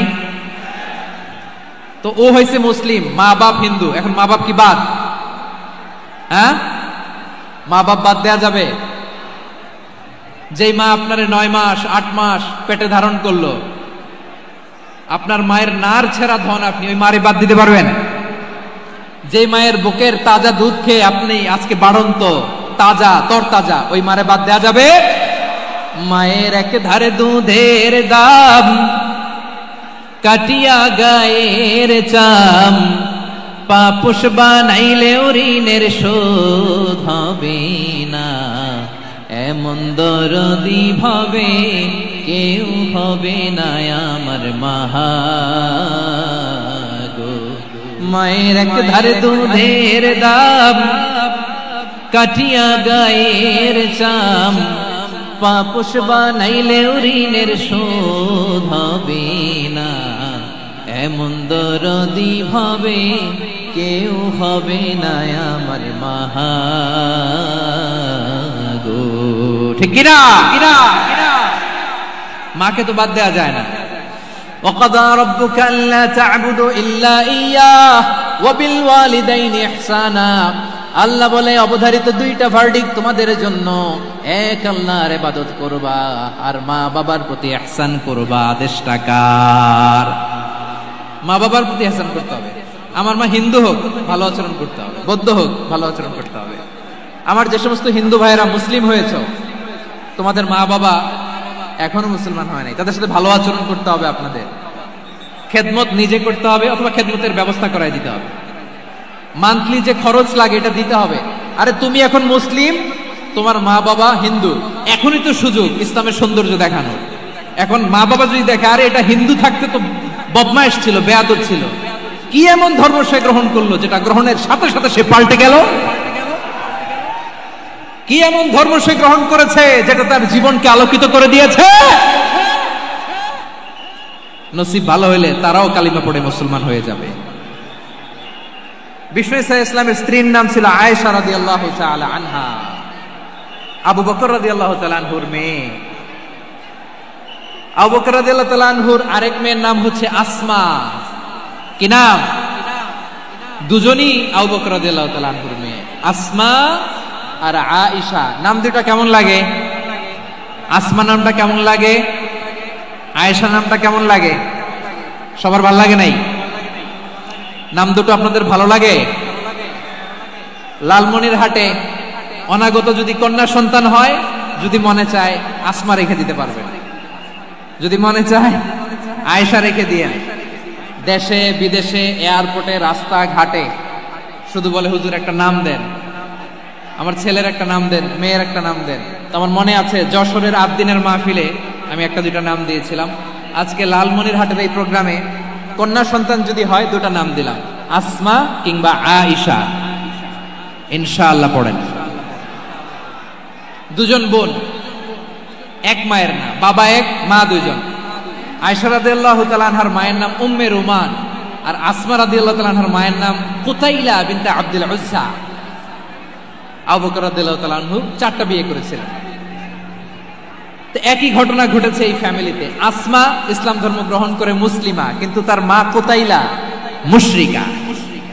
আই রিপিট, বোঝার জন্য আমি আবারও বলি, আসমা রাদিয়াল্লাহু তাআলা আনহা মুসলিমা, আর আসমার মা কুতাইলা, আওয়াজ করে বুঝে থাকলে বলেন, আসমার মা মুশরিকা। তার মানে মেয়ে মুসলিম, মা অমুসলিম। ভেজাল আছে না নাই? কিন্তু কুতাইলা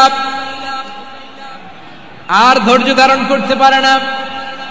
নার ছেড়া ধন, কলিজার টুকরা ধন, কলিজার টুকরা সন্তান আসমারে দেখতে বড্ড মন চায়। সাইয়েদনা আসমা রাদিয়াল্লাহু তাআলা আনহা মক্কা থেকে হিজরত করে মদিনায় চলে গেলেন। হুদাইবিয়ার পর যখন মক্কা মদিনার ট্রাফিক স্বাভাবিক হলো, মক্কার লোক মদিনায় যায়, মদিনার লোক মক্কায় আসে। কুতাইলা কলিজার টুকরা সন্তান আসমারে দেখার জন্য কিছু উপহার নিয়ে বিশাল মরুপথ পাড়ি দিয়ে মক্কা থেকে মদিনায় যায়। সুবহানাল্লাহ বলেন। এখন মা আসছে মেয়ের সাথে দেখা করতে, মেয়ে তো আর দেখা দেয় না। মেয়ে ভাবছে আমার মা তো মুশরিকা, অপবিত্রা, তার সাথে কি দেখা দেয়া যাবে? বিশ্বনবীর দরবারে চলে গেলেন। সুবহানাল্লাহ বলেন। কি সৌভাগ্যবান ছিল তারা, মাসলা জানার দরকার হলেই নবীর দরবারে চলে যেত। ঘরে বউয়ের সাথে ঝগড়া হলে নবীর দরবারে চলে যেত। অনেক সাহাবী বলে আমার পেটে ক্ষুধা লাগলো আমি নবীর কাছে চলে যেতাম, কারণ নবীর চেহারার দিকে তাকালেই আমার পেটের ক্ষুধা মিটে যেত। সাইয়েদনা আসমা রাদিয়াল্লাহু তাআলা আনহা বিশ্বনবীর কাছে চলে গেলেন, যে বললেন ইয়া রাসূলুল্লাহ ইয়া হাবিবাল্লাহ ইন্না উম্মি কাদিমাতুন ইলাইয়া ওয়া হিয়া রাগিবা। আমার মা মক্কা থেকে অনেক দূর মরুর পথ পাড়ি দিয়ে উপহার সামগ্রী নিয়ে মদিনায় আমার সাথে দেখা করতে এসেছে গো নবী। আমার জানতে বড্ড ইচ্ছে হয় আমি আমার মুশরিকা মায়ের সাথে একটু দেখা করতে পারবো কিনা। আফা আসিলুহা, আগে যেমনি আমি আমার মায়ের সাথে ভালো আচরণ করতাম, যেমনি আমি আমার মায়ের সাথে সদাচরণ করতাম গো নবী, এখন আমি মুসলিমা মা মুশরিকা, এখনো কি আগের মতো সদাচরণ করতে পারবো নাকি? বিশ্বনবী বললেন নাম সিদিহা, হ্যাঁ রে আসমা, অবশ্যই অবশ্যই, আগে ঠিক যেমন তুমি তোমার মায়ের সাথে ভালো আচরণ করতে এখনো তেমনি আগের মতো ভালো আচরণ করবা। আওয়াজ করে পড়েন সুবহানাল্লাহ। কি ইসলাম আমরা পেয়েছি!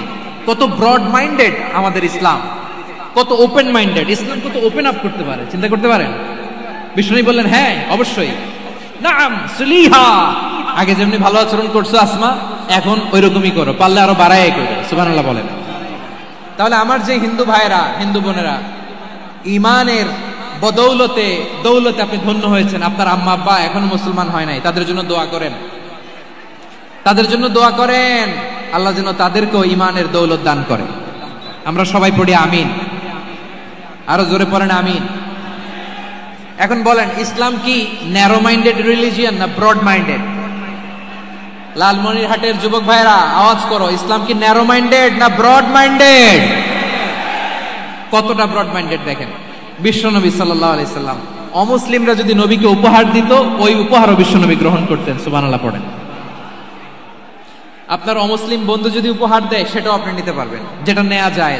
কিন্তু আপনার বন্ধু যদি আপনার মদের বোতল দেয়, নিতে পারবেন? হ্যাঁ, মদের বোতল দিলে পারবেন। আপনার বন্ধু যদি আপনার পর্ক দেয়, পর্ক শুকরের গোশত মিশ্রিত কোনো খাবার, ওটা নিতে পারবেন না। হালাল যে কোনো জিনিস নিতে পারবেন। বিশ্বনবী সাল্লাল্লাহু আলাইহি ওয়াসাল্লাম অমুসলিমদের দেয়া হাদিয়া গ্রহণ করতেন। কেমন নবী ছিলেন? আমার নবীরে চিনে নেন, আমার নবীর অ্যাটিটিউড জেনে নেন। বিশ্বনবী সাল্লাল্লাহু আলাইহি ওয়াসাল্লাম যখন কোনো জনপদে যেতেন, 3টা অপশন নিয়ে যেতেন। প্রিয় ভাইয়ের আওয়াজ করে বলতে হবে, কোন জনপদে গেলে আমার নবীর অপশন থাকতো কয়টা? আমার মতো 3 আঙ্গুল উঁচু করে দেখান আর বলুন, আমার নবী কোন জনপদে গেলে কয়টা অপশন নিয়ে যেতেন? 1 নাম্বার অপশন আসলিম তাসলাম। নতুন এলাকায় গেলে বলতেন আসলিম তাসলাম, ইসলাম ধর্ম গ্রহণ করো, শান্তিতে থাকবা, আমার ভাই হয়ে যাবা, আমরা ভাই ভাই। ইসলাম মানো, আমরা ভাই ভাই। অপশন নাম্বার কত? 1। যদি বলে না ইসলাম মানবো না, ওকে, অপশন নাম্বার 2, মুসলিম হওয়ার দরকার নাই, লা ইকরাহা ফিদ্দিন, ইসলামে কোনো বাড়াবাড়ি নাই। খ্রিস্টান আছো থাকো, বৌদ্ধ আছো থাকো, ইহুদি থাকতে চাও থাকো, কিন্তু আমরা যেহেতু রিজিওনাল সুপার পাওয়ার, আমাদের আন্ডারে থাকো, ট্যাক্স দিয়া থাকো, এটার বলে জিজিয়া। আলেম যারা আছেন বুঝবেন, এটার আরবিতে কি বলে? জিজিয়া। You pay us the tax, we will give you the security. তোমরা ট্যাক্স দিবা, আমরা সিকিউরিটি দিব, আমাদের আওতায় থাকবা, কেউ তোমাদেরকে আক্রমণ করতে পারবে না, আমরা নিরাপত্তা দিব। সুবহানাল্লাহ বলেন। এটা অপশন নাম্বার কত? আচ্ছা, বুঝে থাকলে বলেন, 1 নাম্বার অপশন কি ছিল? ইসলাম। ইসলাম মানো, শান্তিতে থাকবা, ভাই ভাই, আমরা ভাই ভাই। অপশন নাম্বার 2, ট্যাক্স দাও, আমরা নিরাপত্তা দিব, মুসলিম হওয়া লাগবে না। এখন 1 নাম্বারও মানে না, 2 নাম্বারও মানে না, মুসলিম হবো না, ভালো, খ্রিস্টান থাকো, ট্যাক্স দাও, আমরা সিকিউরিটি দিব না, এইটাও মানি না। বিষ্ণু বলেন, তাহলে তলোয়ার আমাদের আর তোমাদের মাঝে ফয়সালা করবে। মুসলিমও হবা না, ট্যাক্স দিবা, নিরাপত্তা দিব, আমরা সুপার পাওয়ার, আমাদের আন্ডারে থাকবে, এইটাও না। তাহলে তোমাদেরকে তো আমরা বিশ্বাস করতে পারি না, কখন না কখন বিশ্বাসঘাতকতা করো, কার সাথে মিলে হাত মিলাও, তলোয়ার আমাদের মাঝে ফয়সালা করবে। তখন তিনি জেহাদের সশস্ত্র সংগ্রামের ঘোষণা দিতেন। সুবহানাল্লাহ পড়েন। দেখেন, পশ্চিমারা জেহাদকে এইভাবে চিত্রায়িত করে না। ওরা জেহাদ বলতে বোঝায় তলোয়ার, হাত কাটো, গলা কাটো না। জেহাদ সশস্ত্র সংগ্রাম 3 নম্বরে। অধিকাংশ ক্ষেত্রেই বিশ্বনবীর সুন্দর আচরণ দেখে, আরে আমার নবীর যে নুরানি চেহারা, অনেকে তো কেবল সিরেফ চেহারাটা দেখেই কালিমা পড়ে মুসলমান হয়ে গিয়েছে। যারা মুসলিম হয় নাই, তারা তাদের ইসলামেই বলবৎ ছিল, ট্যাক্স দিয়ে ইসলামের আন্ডারে ছিল। যারা এটাও মানে নাই, ওইটাও মানে নাই, তাদের বিরুদ্ধে জেহাদ। বিষ্ণু ইসলাম 7ম হিজরিতে যখন খায়বার বিজয়ের পরে ইসলাম রিজিওনাল সুপার পাওয়ার হিসেবে আত্মপ্রকাশ করলো, বিশ্বনবী চিঠি লিখলেন অন্যান্য সুপার পাওয়ারের কাছে, রাষ্ট্রীয় চিঠি লেখে এক রাষ্ট্রপ্রধান আরেক রাষ্ট্রপ্রধানের কাছে। ঠিক কিনা বলেন? জানেন না আপনারা? এই যে 24-এর ছাত্র নাগরিক অভ্যুত্থানে, এই অভ্যুত্থান যখন শুরু হয়, আমি তখন সাউথ আফ্রিকাতে, একটা স্ট্যাটাস দিয়েছিলাম, গোটা নয় গোটা দেশ সংস্কার করা লাগবে। শুধু বাংলাদেশ নয়, সারা বিশ্বের বাংলা ভাষাভাষী লোকেরা এই আন্দোলনের সাথে সমর্থন তারা করেছে, এটাকে সাপোর্ট করেছে, তারা সমর্থন দিয়েছে। আমাদের ইউনাইটেড আরব আমিরাতের বাংলাদেশি ভাইয়েরা, তারা সেখানে রাস্তায় নেমে এসেছিল, জানেন? ওইখানে ডেমনস্ট্রেশন করা যায় না, সেখানকার সরকার তাদেরকে যাবজ্জীবন দিয়েছিল। তখন আমাদের এই যে প্রধান উপদেষ্টা ডক্টর মোহাম্মদ ইউনূস সরাসরি G2G বলে, এটারে G2G, government to government, G2G, উনি চিঠি লিখলেন যে তাদেরকে, ইউর হাইনেস, হে সম্মানিত আমির, আপনি আমার এই চিঠির কারণে আমার সম্মানে এই 53 জন বাংলাদেশিকে মাফ করে দেন। এই চিঠির বদৌলতে বেকসুর খালাস পেয়ে গিয়েছিল আমাদের ভাইরা। জানেন না এই ঘটনা আপনারা? তাহলে গভর্নমেন্ট টু গভর্নমেন্ট চিঠি দেওয়া হয়। সপ্তম হিজরিতে বিষ্ণু ইসলাম সব সুপার পাওয়ারের কাছে চিঠি দিলেন। রোমান সম্রাটের কাছে, পারস্য অধিপতির কাছে, মিশরের অধিপতির কাছে, সবার কাছে চিঠি লিখলেন। চিঠির ভাষা ছিল এরকম: মিন মুহাম্মাদিন রাসূলিল্লাহ ইলা মুকাওকিস আযীমিল কিবত। মুহাম্মদ রাসূলুল্লাহর পক্ষ থেকে মিশরের বাদশার কাছে, আসলিম তাসলাম, ইসলাম মানো শান্তিতে থাকবা, সালামুন আলা মান ইত্তাবা আল হুদা, শান্তি তার জন্য যে হেদায়েতের অনুসরণ করে। সুবহানাল্লাহ পড়েন। তো এই চিঠি অনেকে ভালোভাবে রিসিভ করেছে। অনেকে এই চিঠি পাওয়ার পরে নবীর কাছে আবার ইন রিটার্ন উপহার পাঠিয়েছে। কি পাঠিয়েছে? উপহার। মিশরের বাদশা মুকাওকিস তিনি বিশ্বনবীকে বিশাল এক উপহারের ডালি পাঠিয়েছেন। মিশরের বাদশা মুকাওকিস ছিলেন ধর্মে খ্রিস্টান। লালমনিরহাটের ভাইয়েরা আওয়াজ করে বলেন, মিশরের বাদশা ধর্মে কি ছিল? খ্রিস্টান। কি উপহার দিয়েছিল আমার নবীকে? শুনতে মনে চায়? আওয়াজ নাই লালমনিরহাটের গলায়, শুনতে মনে যায়? 1000 স্বর্ণ মুদ্রা, 1000 স্বর্ণ মুদ্রা। 2টা খ্রিস্টান দাসী, একজনের নাম মারিয়া বিনতে শামউন আল কিবতিয়া, আরেকজনের নাম সিরিন বিনতে শামউন আল কিবতিয়া। একজন খ্রিস্টান দাস 20 থান কাপড় জামা বানানোর জন্য, আমরা নবী যেন সেলাই করে জামা বানাতে পারে এজন্য 20 থান কাপড়, 20 থান ফাইন গার্মেন্ট। সুবহানাল্লাহ বলবেন না? এরপরে একটা গাধা যেটার নাম ছিল উফাইর, আর একটা খচ্চর, এটার নাম ছিল দুলদুল। খচ্চর চিনেন? গাধা আর ঘোড়ার ক্রসিং এ যে প্রাণীটা দুনিয়াতে আসে ওটার খচ্চর বলে। তো এই যে সুপার পাওয়ার খ্রিস্টান বাদশার কাছে নবী চিঠি লিখলেন, ওই খ্রিস্টান বাদশা আমার নবীকে উপহার দিল। বিশ্বনবী এই উপহারগুলো সানন্দে গ্রহণ করেছে। সুবহানাল্লাহ পড়বেন না? তাহলে অমুসলিম কেউ যদি আপনাকে উপহার দেয়, হালাল উপহার হলে আপনি গ্রহণ করতে পারবেন। অনুরূপ ভাবে পারস্যের বাদশা, রোম সম্রাট বিশ্বনবীকে উপহার পাঠিয়েছেন। আমার নবী সবগুলো উপহার গিফট গ্রহণ করেছেন। সুবহানাল্লাহ বলেন। তাহলে প্রিয় লালমনিরহাট আওয়াজ করে বলুন, ইসলাম কি ন্যারো মাইন্ডেড রিলিজিয়ন না ব্রড মাইন্ডেড? আম্মাজান আয়েশার কাছে মাসালা জানতে চায় মেয়েরা। হে আম্মাজান, অগ্নি উপাসকেরা তাদের ঈদের দিন নওরোজের সময় আমাদেরকে পাখি দেয়, নেওয়া যাবে? উনি বললেন, ওরা জবাই করে দিলে নেওয়া যাবে না, কিন্তু ওরা যদি ফলমূল এরকম খাবার দেয় এগুলো নেওয়া যাবে। তার মানে অমুসলিমদের দেয়া উপহার এটা গ্রহণ করা যায়। সুবহানাল্লাহ বলেন। শুধু তাই নয়, বিষ্ণু ঈসা ইসলাম অমুসলিমদের সাথে আর্থিক লেনদেনও করেছেন, ফিনান্সিয়াল ডিলিং করেছেন। অমুসলিমদের সাথে প্রয়োজনে আপনি ফিনান্সিয়াল ডিলিং করতে পারবেন। আমরা প্রায় দেখি বাজারের মিষ্টির দোকানগুলো আমার হিন্দু ভাইদের। লালমনিরহাটে মিষ্টির দোকান, দইয়ের দোকান কারা চালায়? হিন্দুরা চালায় না। তারপরে যে বারবার শপ, চুল কাটে যে নাপিত, অধিকাংশ নাপিতের দোকানে কারা? আমার হিন্দু ভাইরা। আপনি চুল কাটতে পারবেন কিনা? পারবেন কিনা বলেন? পারবেন। তার দোকান থেকে দই মিষ্টি কিনতে পারবেন কিনা? হ্যাঁ, আমার মুসলিম ভাইয়ের দোকান থাকলে ওইটার আমি বেশি প্রায়োরিটি দিব, ঠিক কিনা? কিন্তু যদি তাদের সার্ভিস নিতে চান, প্রোডাক্ট নিতে চান, পারবেন। তার দলিল সহিহ বুখারী, আম্মা জান আয়েশা রাদিয়াল্লাহু তাআলা আনহা বলেন, ইশতারা রাসূলুল্লাহ সাল্লাল্লাহু আলাইহি ওয়াসাল্লাম মিন ইয়াহুদিয়িন তুআমান ওয়া রাহানাহু দিরআহু মিন হাদিদ। রাসূল সাল্লাল্লাহু আলাইহি ওয়াসাল্লাম এক ইহুদির কাছ থেকে, কার কাছ থেকে? সবাই বলে নাই কার কাছ থেকে? আমার নবী, পেয়ারা নবী এক ইহুদির কাছ থেকে জব কিনেছিল। জব, বার্লি, যেটা দিয়ে রুটি বানায়। ওই জবের দাম দেওয়ার টাকা পয়সা নবীর কাছে ছিল না। ফলে নবী ওনার একটা পোশাককে মর্গেজ রেখেছিলেন, মর্গেজ, বন্ধক, যে এখন এটার দাম দিতে পারবো না, কয়েক কেজি বার্লি নিয়ে যাই আর বন্ধক হিসেবে আমার জামাটা রেখে গেলাম, যেদিন দাম দিব ওই দিন জামাটা ছুটাই নিয়ে যাব। সুবহানাল্লাহ পড়বেন না? বাকিতে নিছিলেন, বাকিতে। দিরআহু মিন হাদিদ, লোহার তৈরি বর্ম, মানে যুদ্ধের পোশাক, লোহা দিয়ে বানানো। বিশ্বনবী বললেন, কয়েক কেজি জব দাও, টাকাটা পরে দিব, এখন টাকা নাই, বন্ধক হিসেবে, মর্গেজ হিসেবে আমার জামা রেখে গেলাম, যখন টাকা দিব জামা ছুটায় নিব। আওয়াজ করে বলতে হবে সুবহানাল্লাহ। এ থেকে বোঝা গেল অমুসলিমদের সাথে ফিনান্সিয়াল ডিলিং করা যায়, অর্থনৈতিক লেনদেন করা যায়, কেনাবেচা করা যায়, প্রোডাক্ট কেনা যায়। এমনকি আমাদের মসজিদে নববীতে বারান্দায় আপনারা একটা অটোমেটিক ফ্লাইং আমব্রেলা দেখছেন? সূর্য যখন বাড়ে মসজিদে নববীর বারান্দায় ইয়ার্ডের মধ্যে অটোমেটিক্যালি কিছু আমব্রেলা আছে, শাঁ করে খুলে যায়, আর সূর্যের তাপ লাগে না।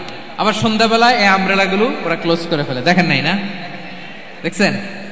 এই মসজিদে নববীকে সর্বোচ্চ উন্নত মানের কনস্ট্রাকশন ইনফ্রাস্ট্রাকচার ডেভেলপ করার জন্য কর্তৃপক্ষ কিছু অমুসলিম ইঞ্জিনিয়ারের, ডিজাইনারের সহায়তা নিয়েছিল। সুবহানাল্লাহ বলেন। কোন দলিলের ভিত্তিতে? এই দলিলের ভিত্তিতে যে বিষ্ণু ঈসা ইসলাম অমুসলিমদের সাথেও লেনদেন করেছেন। আওয়াজ করে বলতে হবে আল্লাহু আকবার। শুধু তাই নয়, ইন কেস অফ ইমার্জেন্সি, প্রয়োজনে ইসলামের খাতিরে, ইসলামকে সামনের দিকে এগিয়ে নিয়ে যাওয়ার জন্য অমুসলিমদের সাপোর্ট নেওয়া জায়েজ আছে। সুবহানাল্লাহ বলেন। অমুসলিমদের সাপোর্ট নেয়া, তাদের থেকে অর্থ নেয়া, পলিটিক্যাল সাপোর্ট, পলিটিক্যাল অ্যাসাইলাম নেওয়া জায়েজ আছে। আমাদের অনেক বিশ্ববরেণ্য দায়ীরা আমেরিকায় অস্থায়ীভাবে অ্যাসাইলাম নিয়ে থাকে, নিজের দেশে গেলে ফাঁসিতে ঝুলাই দিবে। যুগ যুগ ধরে দায়ীদের উপর এরকম অত্যাচার আর নির্যাতন আছে না নাই? মিশরের অনেক দায়ীরা পাশ্চাত্যে যেয়ে থাকে, এই যে তারা পলিটিক্যাল অ্যাসাইলাম নিয়ে থাকে, রাজনৈতিক আশ্রয়, এটা জায়েজ আছে না? এটা যে জায়েজ আছে তার প্রমাণ স্বয়ং বিশ্বনবী সাল্লাল্লাহু আলাইহি ওয়াসাল্লাম পলিটিক্যাল সাপোর্ট নিয়েছিলেন অমুসলিমদের কাছ থেকে। সুবহানাল্লাহ বলেন। খুব মজাদার একটা ঘটনা, শুনবেন। আপনাদের আগ্রহ দেখে তো মনে হয় না শোনার ইচ্ছা আছে। আছে আছে, গলায় জোর আছে। লিল্লাহে তাকবীর, লিল্লাহে তাকবীর, নারায়ে তাকবীর। মাশাআল্লাহ।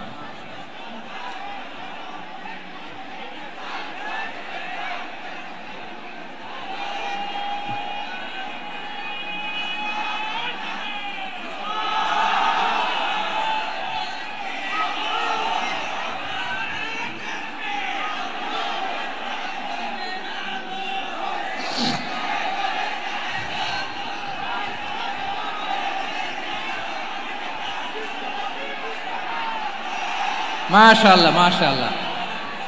থামুন থামুন আমার ভাইরা। বিশ্বনবীর বয়স তখন প্রায় 51 বছর। কত বছর? বিশ্বনবীর সবচেয়ে কাছের মানুষ খাদিজা রাদিয়াল্লাহু তাআলা আনহা ইন্তেকাল করেছেন। বিশ্বনবী বড্ড কষ্ট পেলেন, হৃদয়টা ভেঙে খান খান। যিনি ঘরের ভেতরে বিশ্বনবীকে সান্ত্বনা দিতেন, ভালোবাসা দিতেন, বাইরে গেলে কুরাইশরা বকাঝকা করে, অত্যাচার করে, কিন্তু আম্মাজান খাদিজা রাদিয়াল্লাহু তাআলা আনহা ঘরটারে এমন শান্তির নীড় বানায় রেখেছেন, এই ঘরের ভিতরে ঢুকলে বিশ্বনবীর কলিজাটা ঠান্ডা হয়ে যেত।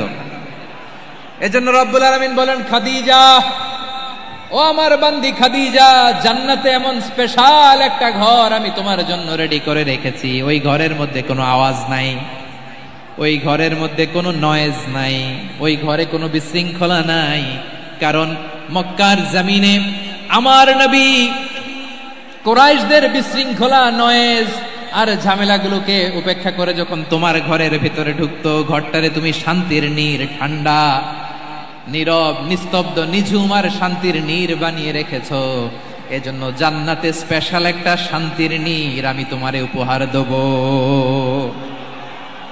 ওই প্রিয়তমা স্ত্রী খাদিজা ইন্তেকাল করলেন, বিশ্বনবীর হৃদয় ভেঙে খান খান। আবার ওনার চাচা আবু তালেব ইন্তেকাল করলেন, যিনি পলিটিক্যাল শেল্টার দিতেন নবীকে। কে দিতেন? আবু তালেবের ভয়ে, বিশ্বনবীর এই চাচার ভয়ে কোনো মুশরিক নবীর গায়ে হাত দেওয়ার সাহস পায় নাই। এখন স্ত্রীও নাই, চাচাও নাই, নবীকে আশ্রয় দেওয়ার কেউ নাই। নবীর চারদিকে অন্ধকার। নবী এখন কই যাবেন? আমার পেয়ারা নবী নতুন স্টেশন খুঁজতেছেন, নতুন দাওয়াতি প্ল্যাটফর্ম খুঁজতেছেন। তিনি যায়েদ বিন হারেসা রাদিয়াল্লাহু তাআলা আনহুকে নিয়ে মক্কার পাশের একটা নেইবরিং সিটি তায়েফে চলে গেলেন। কোথায় চলে গেলেন? লালমনিরহাটের ভাইয়ের আওয়াজ করে বলেন, কোথায় গেলেন? তায়েফে চলে গেলেন দিনের দাওয়াত দেওয়ার জন্য। কি দেওয়ার জন্য? নাকি জমি কিনতে গেছিলেন? জমি কিনতে, দুনিয়ার যশ খ্যাতির জন্য, নিজের কোনো লাভের জন্য? তায়েফবাসীদেরকে জাহান্নামের আগুন থেকে বাঁচানোর জন্য। আওয়াজ করে বলতে হবে ঠিক কিনা? বিশ্বনবী বিশাল মরুপথ, পাহাড়ি পথ পাড়ি দিয়ে তায়েফের মরুজমিনে গেলেন কোরআনের দাওয়াত নিয়ে, ইমানের দাওয়াত নিয়ে। কিন্তু তায়েফের লোকেরা বিশ্বনবীর দাওয়াতকে শুধু প্রত্যাখ্যান করেই থামে নাই, তারা বিশ্বনবীর সাথে অত্যন্ত খারাপ আচরণ করেছে। বিশ্বনবীকে শারীরিকভাবে হেনস্থা করেছে, আমার নবীকে শারীরিকভাবে অত্যাচার করেছে, আমার পেয়ারা নবীর গায়ে পাথর মেরেছে, বিশ্বনবীর গা বেয়ে ঝরঝর করে রক্ত ঝরেছে, নবী জামিনের মধ্যে লুটিয়ে পড়েছেন, আবার মেরেছে, আবার নবী হাঁটতে শুরু করলেন, পেছন থেকে আবার মেরেছে, আবার নবী রক্তাক্ত হয়ে জামিনের মধ্যে লুটিয়ে পড়লেন, আবার মেরেছে। বিশ্বনবীর মতো এত সুশ্রী মানব, বিশ্বনবীর মতো এত শুভ্র মানব, বিশ্বনবীর মতো এমন চমৎকার দেহাবয়ব দিয়ে রব্বুল আলামিন কাউকে বানান নাই। এরকম চমৎকার মানুষটাকে তারা তায়েফের ওই জমিনে রক্তাক্ত করেছে। বিশ্বনবী দুনিয়ার কোনো স্বার্থের জন্য সেখানে যান নাই, নিজের কোনো লাভের জন্য, প্রাপ্তির জন্য যান নাই, তায়েফবাসীদের জাহান্নামের আগুন থেকে বাঁচাতে গিয়েছেন। ঠিক কিনা বলেন?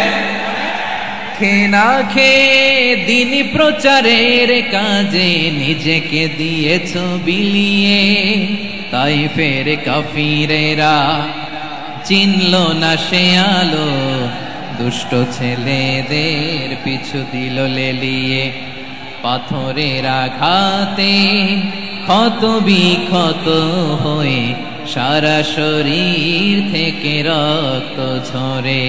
হে রাসূল তোমাকে ভুলি আমি কেমন করে, হে রাসূল তোমাকে ভুলি আমি কেমন করে। পারেন না আপনারা? ধরুন আমার সাথে।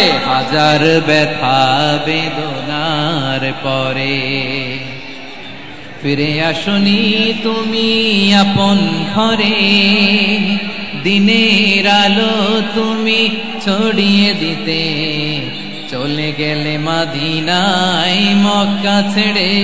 হে রাসূল তোমাকে ভুলি আমি কেমন করে, হে রাসূল তোমাকে ভুলি আমি কেমন করে।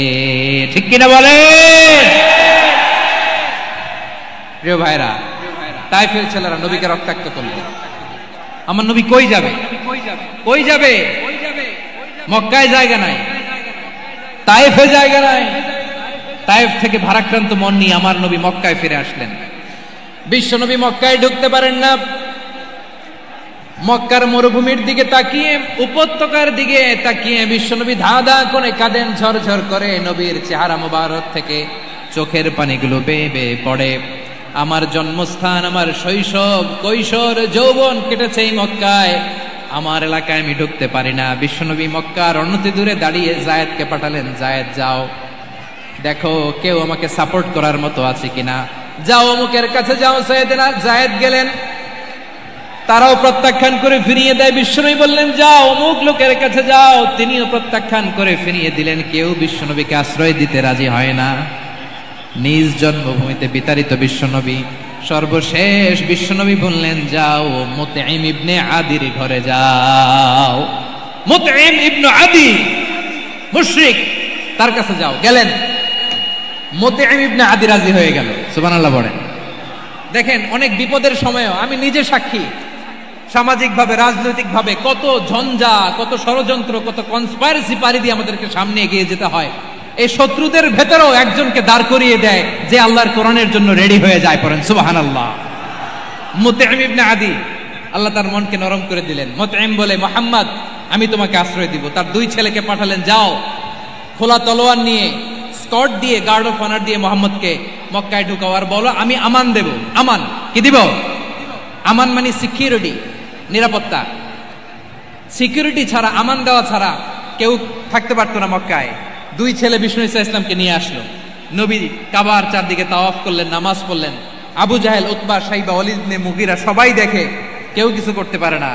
কারণ মুতঈম ইবনে আদি ঘোষণা দিয়েছেন আমি মুহাম্মদকে আমান দিয়েছি, মুহাম্মদের গায়ে যেন কেউ স্পর্শ না করে। আওয়াজ করে পড়েন সুবহানাল্লাহ। নবীর এই বিপদ কালে মুহূর্তে মুতঈমের হৃদয়টারে নরম করে দিল কে? আচ্ছা, লালমনির হাটের ভাইয়েরা বলেন, এই মুতঈম কি মুসলিম ছিল না মুশরিক? সবাই বলতে হবে মুসলিম না মুশরিক। তাহলে মুশরিকের কাছ থেকে নবী পলিটিক্যাল অ্যাসাইলাম, আধুনিক রাষ্ট্রবিজ্ঞানের ভাষায় পলিটিক্যাল অ্যাসাইলাম, যেটাকে বলে রাজনৈতিক আশ্রয়, ওনার আমান বা নিরাপত্তার এই ঘোষণায় তিনি মক্কায় ঢুকলেন। যতদিন নিরাপত্তা ছিলেন। মুতিম যখন মারা গেল, বিষ্ণু ইসলাম হিজরত করে মদিনায় চলে গেলেন। সুবহানাল্লাহ। কিন্তু মুতিম যে বিশ্বনবীর উপকার করছে এটা বিশ্বনবী ভুলে নাই। আমাদের অনেকে আছে উপকার করার পরে আর খেয়াল থাকে না, খাওয়ার পরে গলা দিয়ে নামলে আর খেয়াল থাকে না, এরকম আছে না নাই? আমার নবী ভুলে নাই। বদরের প্রান্তরে 70 জন কাফেরকে যখন বন্দী করে বিশ্বনবীর সামনে হাঁটু গেড়ে দাঁড় করানো হলো, বসানো হলো, 70 জন কাফের। কয়জন? বিশ্বনবী তাদের দিকে তাকিয়ে বললেন, সহিহ বুখারীর বর্ণনা, লাউ কানাল মুতঈম ইবনে আদি হাইয়ান সুম্মা কাল্লামানি হাউলাইন নাতনা লা তারাকতুহুম লাহু। বদরের প্রান্তরে 70 জন বন্দী কাফিরের দিকে তাকিয়ে আমার নবী বললেন, আজকে মুতঈম ইবনে আদি যদি বেঁচে থাকতো আর তোমাদের 70 জনের ব্যাপারে যদি মুতঈম এক বাক্যে একটা সুপারিশ করত, তার সম্মানে আজকে তোদের সবাইরে আমি মাফ করে দিতাম। সুবহানাল্লাহ নাই? ওই যে চিল্লাচিল্লি যে কথা বোঝে নাই, কোন জিনিস মিস করছে ওরা নিজেরাও বোঝে নাই। বিশ্বনবী মুতঈমের এই সাহায্যের কথা বলে নাই। 70 জন মুশরিক হাঁটু গেড়ে বসা, নবী চাইলে এখনই এক্সিকিউশন অর্ডার দিতে পারে। তিনি বললেন, আজকে যদি মুতঈম বেঁচে থাকতো আর মুতঈম যদি তোদের জন্য সুপারিশ করতে, এই আবর্জনাগুলোর ব্যাপারে সুপারিশ করতে, আমি মুহূর্তেই তোদেরকে এমনি মাফ করে দিতাম। এবার বলেন, ইসলাম কি ন্যারো মাইন্ডেড না ব্রড মাইন্ডেড? শুধু তাই নয়, যাকে যে সম্মান দেয়ার আমার নবী দিতেন, হোক আস্তিক হোক নাস্তিক, হোক মুসলিম হোক অমুসলিম।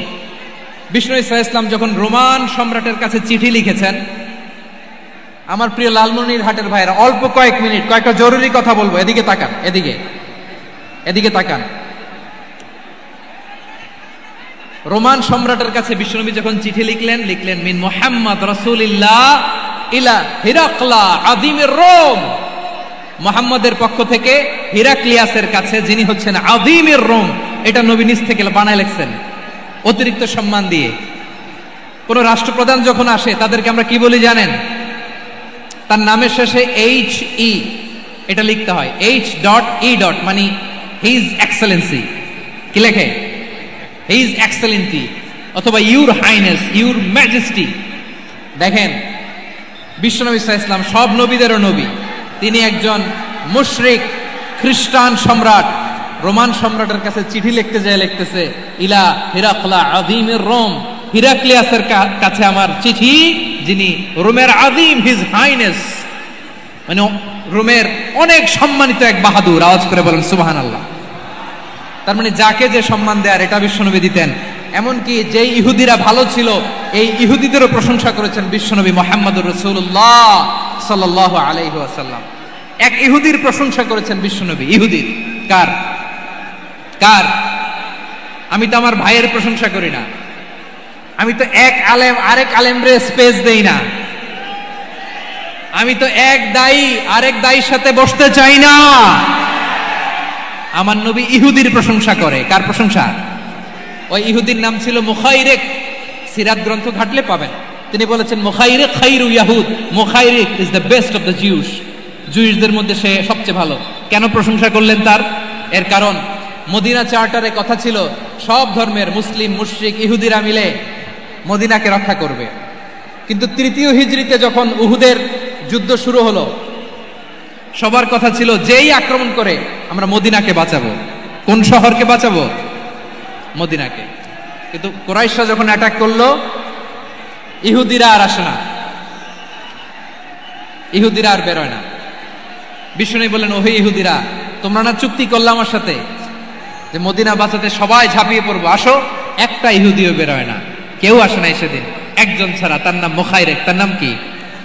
মুখাইরিক বাহাদুরের মতো ঘোড়সাওয়ার হয়ে বেরিয়ে গেলেন এবং বললেন, গোটা ইহুদি সাম্রাজ্যের একজনও যদি না আসে, আমি মুখাইরিককে কেউ ঘরে আটকে রাখতে পারবে না। বেরিয়ে আসলেন, এসে বললেন, আমি মুহাম্মদের পক্ষে যুদ্ধ করব। আমি মারা গেলে আমার সম্পদ আমার উত্তরাধিকারীরা পাবে না, আমার সম্পদ তোমরা মুহাম্মদকে দিয়ে দিবা। সুবহানাল্লাহ বলেন। উহুদের ময়দানে 70 জন মুসলমান শহীদ হলো। এই ইহুদি সেও মুসলমানের পক্ষে যুদ্ধ করে নিহত হলো। সুবহানাল্লাহ বলেন।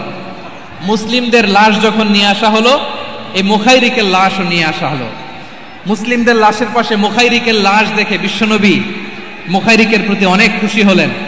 আর বিশ্বনবী খুশি হয়ে বললেন, মুখাইরিক খায়রু ইয়াহুদ, মুখাইরিক যদিও তুমি ইহুদি, তারপরে তুমি সব ইহুদিদের মধ্যে সেরা ইহুদি। পড়েন সুবহানাল্লাহ। আমার নবী ইহুদিকেও সম্মান দিতে কার্পণ্য করে নাই। আওয়াজ করে বলেন আল্লাহু আকবার। প্রিয় ভাইরা, এবার সর্বশেষ আওয়াজ করে বলেন, ইসলাম কি ন্যারো মাইন্ডেড নাকি ব্রড মাইন্ডেড? সবাই বলেন ন্যারো মাইন্ডেড না ব্রড মাইন্ডেড? এজন্য অমুসলিম হইলেই তারা আমাদের শত্রু নয়। শত্রু কারা? এই লালমনিরহাটের ভাইয়েরা শোনেন, শত্রু কারা? যে সমস্ত অমুসলিম আমাদেরকে নিশ্চিহ্ন করে দিতে চায়, যে সমস্ত অমুসলিম আমাদের ভূখণ্ড থেকে আমাদেরকে তাড়িয়ে দিতে চায়, যে সমস্ত অমুসলিম আমার ধর্ম নিয়ে তুচ্ছতাচ্ছিল্য করে চিল্লায় বলেন ঠিক কিনা, তারা আমাদের শত্রু। সাধারণ অমুসলিমরা আমার শত্রু নয়। এই যে হিন্দুরা থাকে এরা আমার ভাই, বৌদ্ধরা আমার ভাই, খ্রিস্টানরা আমার ভাই, ইহুদিরা আমার ভাই। তারা দিনই ভাই নয়, তারা মায়ের পেটের ভাই নয়, তারা মানবিক দিক থেকে ভাই। ও মানুষ, আমিও মানুষ। ইসলাম মানুষকে সম্মান করে চিল্লায় বলো ঠিক কিনা। যারা আমাদের অস্তিত্বকে নিশ্চিহ্ন করতে চায়, যারা আমাদের ভূখণ্ডকে দখল করতে চায়, যারা আমাদেরকে নিয়ে মকারি করে, ফান করে, টিটকারি করে, আমার ধর্ম নিয়ে খেলা করে, তাচ্ছিল্য করে, ওদের বিরুদ্ধে আমাদের জিহাদ। সাধারণ মুসলিম আমাদের শত্রু নয়। আপনি জানেন নিউ ইয়র্কে, আমি তো নিউ ইয়র্কে ছিলাম অনেকদিন, ওখানে ফিলিস্তিনিদের পক্ষে যখন আমরা মিছিল করেছি, অনেক ইহুদি আমাদের সাথে মিছিলে দাঁড়িয়েছে। কারণ ওরাও জানে এই ভূখণ্ড ফিলিস্তিনিদের ভূখণ্ড। আওয়াজ করে বলো লালমনিরহাট ঠিক কিনা। ইসরায়েলের রাজধানী খোদ তেল আবিবে অনেক ইহুদিরা বেঞ্জামিন নেতানিয়াহু তার বিরুদ্ধে মিছিল করেছে। তো তারা কি আমাদের শত্রু? না। অনেক খ্রিস্টান আমাদের সাথে আমাদের স্বার্থ রক্ষায় আমাদের পাশে দাঁড়িয়েছে। খেয়াল রাখবেন, হিন্দু আর হিন্দুত্ববাদ এক নয়, ইহুদি ধর্ম আর জায়নিজম এক নয়।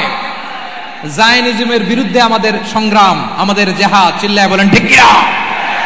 এই যে ফিলিস্তিনের ভাইরা, তারা তাদের স্বাধীনতা সংগ্রামের জন্য লড়াই করছে, করে যাচ্ছে, আমরা এটাকে সমর্থন জানাই। চিল্লায় বলো ঠিক কিনা। কাশ্মীরের ভাইরা স্বাধীনতার জন্য সংগ্রাম করছে, আমরা সেই সংগ্রামকে সমর্থন জানাই। আওয়াজ করে বলো ঠিক কিনা। যারাই আমাদের ইসলামকে নিশ্চিহ্ন করতে চায়, তাদের বিরুদ্ধে আমাদের সংগ্রাম। আওয়াজ করে বলতে হবে ঠিক কিনা। ওই সমস্ত দুর্বৃত্তদের সাথে আমাদের কোনো সম্পর্ক নাই। আমরা যদি ঐক্যবদ্ধ থাকতে পারি, ওই দুর্বৃত্তরা চান্স পাবে না। আমরা ঐক্যবদ্ধ থাকতে রাজি আছি। লালমনিরহাটের ভাইরা, আমরা ঐক্যবদ্ধ থাকলে ওই দুর্বৃত্তদের কালো হাত ভেঙে দিতে আমাদের সময় লাগবে না। তাদের কালো হাত ভেঙে দিতে রাজি আছে মুসলমান? কারা কারা রাজি? দু হাত তুলে দেখাও।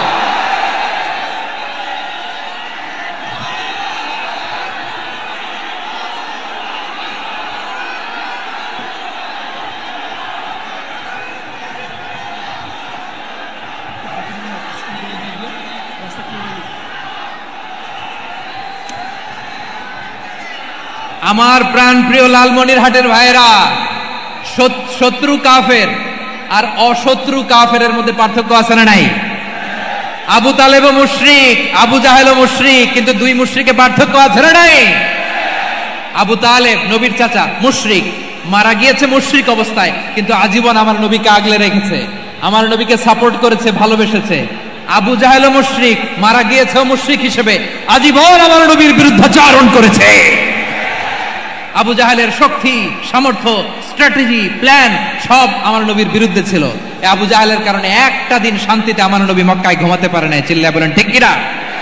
এজন্য রব্বুল আলামিন বলেন, লা ইয়ানহাকুমুল্লাহু আনিল্লাযীনা লাম ইউকাতিলুকুম ফিদ-দীন ওয়া লাম ইখরিজুকুম মিন দিয়ারিকুম আন তাবাররুহুম ওয়া তুকসিতু ইলাইহিম ইন্নাল্লাহা ইউহিব্বুল মুকসিতিন।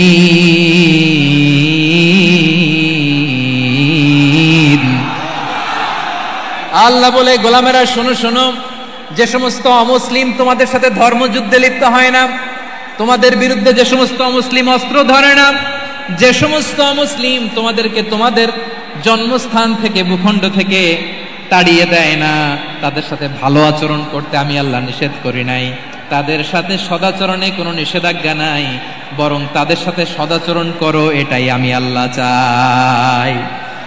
তাহলে আমার যে অমুসলিমরা আমাদের সাথে শত্রুতা করে না, তুচ্ছতাচ্ছিল্য করে না, আমাদের ভূমি থেকে আমাদেরকে উচ্ছেদ করতে চায় না, আমাদের বিরুদ্ধে অস্ত্র ধরে না, ওই অমুসলিম ভাইদের সাথে আমাদের কোনো দ্বন্দ্ব আছে? কোনো বিরোধ আছে? বরং আছে ভালোবাসা। বরং আছে কি? এই ভালোবাসা দিয়ে আমরা বিশ্ব জয় করব। রাজি আছে মুসলমান? আমাদের পুঁজি ভালোবাসা। আমাদের পুঁজি কি? এবার আওয়াজ করে বলেন আমার এই পুরো আলোচনা থেকে, the religious coexistence, peaceful coexistence, শান্তিপূর্ণ সহাবস্থান, কমিউনাল হারমোনি, এই সাম্প্রদায়িক সম্প্রীতি, এই আলোচনা থেকে কি বুঝলেন? ইসলাম কি ন্যারো মাইন্ডেড না ব্রড মাইন্ডেড? এই ব্রড মাইন্ডেড হৃদয় নিয়ে, ভালোবাসা দিয়ে আমরা বিশ্ব জয় করতে চাই। রাজি আছেন? আল্লাহ কবুল করুক। আমরা সবাই পড়ি আমিন। লালমনিরহাটের জেলা স্টেডিয়ামে আমার প্রিয় মায়েরা, বোনেরা, আপনাদের জন্য একটা হাদিস বলে শেষ করব। বিশ্বনবী বলেন, আমার মায়েরা খেয়াল করে শুনুন, বিশ্বনবী আপনাদের উদ্দেশ্য করে বলেন, আল মারআতু ইযা সাল্লাত খামসাহা ওয়া সামাত শাহরাহা হাফিজাত ফুরুজাহা আতাআত বা'লাহা ফালতাদখুল মিন আইয়ি আবওয়াবিল জান্নাতি শাআত। বিশ্বনবী বলেন, ও রমণীরা, ও নারীরা, যে সমস্ত নারী এই 4টা কাজ করবে, এই 4টা কাজের গ্যারান্টি দিবে, তাদেরকে জান্নাতের 8টা দরজার গ্যারান্টি দেয়া হবে। কি 4টা কাজ? 1 নাম্বার, আল মারআতু ইযা সাল্লাত খামসাহা, যে নারী 5 ওয়াক্ত নামাজ পড়ে। কি করে? জেলা স্টেডিয়ামে অবস্থানরত আমার নারীরা, বোনেরা, বিশ্বনবী আপনাদেরকে 4টা কাজের কথা বলেছেন, খুব বেশি না। 4টা করলে 8 জান্নাতের দরজা সব খোলা। কোনটা দিয়ে যাবেন? যেটা দিয়ে মনে চায়। 1 নাম্বার 5 ওয়াক্ত নামাজ। আমার বোনেরা জোহরের নামাজ পড়তে পড়তে এটা আসরে নিয়ে যায়, আসর পড়তে পড়তে এটা মাগরিবে নিয়ে যায়। এরকম আসরে নাই? লালমনিরহাটে হয়তো নাই। আমার বোনেরা এটা করবেন না। ইন্নাস সালাতা কানাত আলাল মুমিনিনা কিতাবাম মাওকুতা, সময় মতো পড়বেন। সামাত শাহরা, রমাদানের রোজাগুলো রাখবেন। হাফিজাত ফুরুজাহা, যে নারী তার চরিত্রকে হেফাজত করে, তার প্রাইভেট হেফাজত করে, তার লজ্জাস্থান হেফাজত করে। ও মায়েরা, আপনার এই গর্ভ যে কত দামি আপনি জানেন না। আপনার এই গর্ভ থেকে জন্মাবে আগামীর সালাহুদ্দিন আল আইয়ুবী। আপনার গর্ভ থেকেই জন্মাবে ইমাম আল মাহদি আল মুনতাদা। আপনার পেট থেকে জন্মাবে আবু সাইদের মতো বীর সৈনিক। আপনার পেট থেকে জন্মাবে মুগ্ধের মতো বীর মুজাহিদ। আপনি জানেন না কে আসবে আপনার পেট থেকে। সময়টাকে কাজে লাগান, ইসলামকে বুঝেন, মানেন, আমাদের ইসলামিক লেকচারগুলো শোনেন, আমরা যে বার্তাগুলো, ইনস্ট্রাকশনগুলো, দিক নির্দেশনাগুলো আপনাদের খেদমতে রাখি, এগুলো মেনে চলুন। আপনিই পারেন আপনার ঘরটাকে জান্নাতের টুকরা বানাতে। একটা family, it's a very big institution and you are the MD, the managing director of this institution. চিল্লায় বলেন ঠিক কি না? চাইলেই পারেন ঘরটারে জান্নাতের টুকরা বানাতে। 5 ওয়াক্ত সালাত, রমাদানের রোজা, নিজের চরিত্রের হেফাজত, ও আতাআত বা'লাহা, স্বামীর আনুগত্য। এটাতে অনেকে ভুল করে থাকে। হায় রে আমার বোনেরা, স্বামীর আনুগত্যকে এটা নিজের অপমান মনে করবেন না। আপনার স্বামী আপনার সবচেয়ে বড় গার্ডিয়ান, তিনি আপনার সবচেয়ে ভালো চায়। নারী কখনো গার্ডিয়ানশিপের বাইরে থাকতে পারে না। হয় আপনি বাবার গার্ডিয়ানশিপের ভেতরে, বাপ না থাকলে ভাই আপনার গার্ডিয়ান, ভাই না থাকলে চাচা গার্ডিয়ান, বিয়ের পরে আপনার স্বামী আপনার গার্ডিয়ান। শরিয়া সম্মত স্বামীর আদেশগুলো আপনি মেনে চলবেন, কিন্তু শরিয়া বিরুদ্ধ কোনো আদেশ মানতে আপনি বাধ্য নয়। আওয়াজ করে বলুন সবাই ঠিক কিনা? এই 4টা কাজ যদি কোনো নারী করে, বিশ্বনবী বলেন জান্নাতের 8টা দরজা খোলা। তোমার যেটা দিয়ে মনে চায় সেটা দিয়ে জান্নাতে তুমি এন্ট্রি নিতে পারবা। আমরা এখানে লালমনিরহাটের সোহরাওয়ার্দী ময়দানে আজকে যেমন একত্রিত হতে পারলাম, আল্লাহর জান্নাতেও যেন একত্রিত হতে পারে। আল্লাহ তুমি তৌফিক দান করো। আল্লাহ আমার এই কলিজার টুকরা যুবক ভাইদেরকে তুমি উমরে ফারুকের মতো কবুল করো। জেলা স্টেডিয়ামে অবস্থানরত আমার মা বোনদেরকে তুমি ফাতেমার মতো, খাদিজার মতো কবুল করো। আমাদের কলিজার টুকরা সন্তানদেরকে তুমি সালাহুদ্দিন আল আইয়ুবীর মতো কবুল করো। এই যে ইসলামিক সোসাইটি লালমনিরহাটকে আল্লাহ তুমি কবুল করো। আল্লাহ যে কথাগুলো বললাম এগুলো প্রথমে আমাকে আমার সব ভাইদেরকে আমল করার তৌফিক দান করো। রব্বানা ظلمنا أنفسنا وإن لم تغفر لنا وترحمنا لنكونن من الخاسرين ربنا آتنا في الدنيا حسنة وفي الآخرة حسنة وقنا عذاب النار رب العالمين আরশের মালিক, লক্ষ লক্ষ তাওহীদি জনতা দুনিয়ার কোনো কিছুর আশায় নয়, দুনিয়ার কোনো কিছুর জন্য নয়, তোমার কোরআনের প্রেমে ইসলামের প্রেমে হাজির হয়েছে। আল্লাহ আমার ভাইদেরকে কবুল আর মঞ্জুর করে দাও। ইসলামের জন্য এই গণজোয়ার, এই উচ্ছ্বাস, এই এনার্জি শক্তিগুলোকে আগামীর ইসলামের জন্য কবুল আর মঞ্জুর করে নাও। গাড়িতে করে, হুন্ডায় চড়ে, সাইকেল দিয়ে, রেল লাইন দিয়ে, রেলে চড়ে চড়ে লক্ষ লক্ষ ভাইয়েরা বিভিন্ন জেলা থেকে আজকের এই ঐতিহাসিক লালমনিরহাটের প্রোগ্রামে যারা জয়েন করলো, নিরাপদে তুমি আবার তাদেরকে গন্তব্যে পৌঁছে দিও। রব্বানা تقبل منا إنك أنت السميع العليم وتب علينا يا مولانا إنك أنت التواب الرحيم سبحان ربك رب العزة عما يصفون وسلام على المرسلين والحمد لله رب العالمين واجعل آخر كلامنا عند الموت لا إله ইল্লাল্লাহু মুহাম্মাদুর রাসূলুল্লাহ সাল্লাল্লাহু আলাইহি ওয়াসাল্লাম। আমার মোবাইল কোথায়?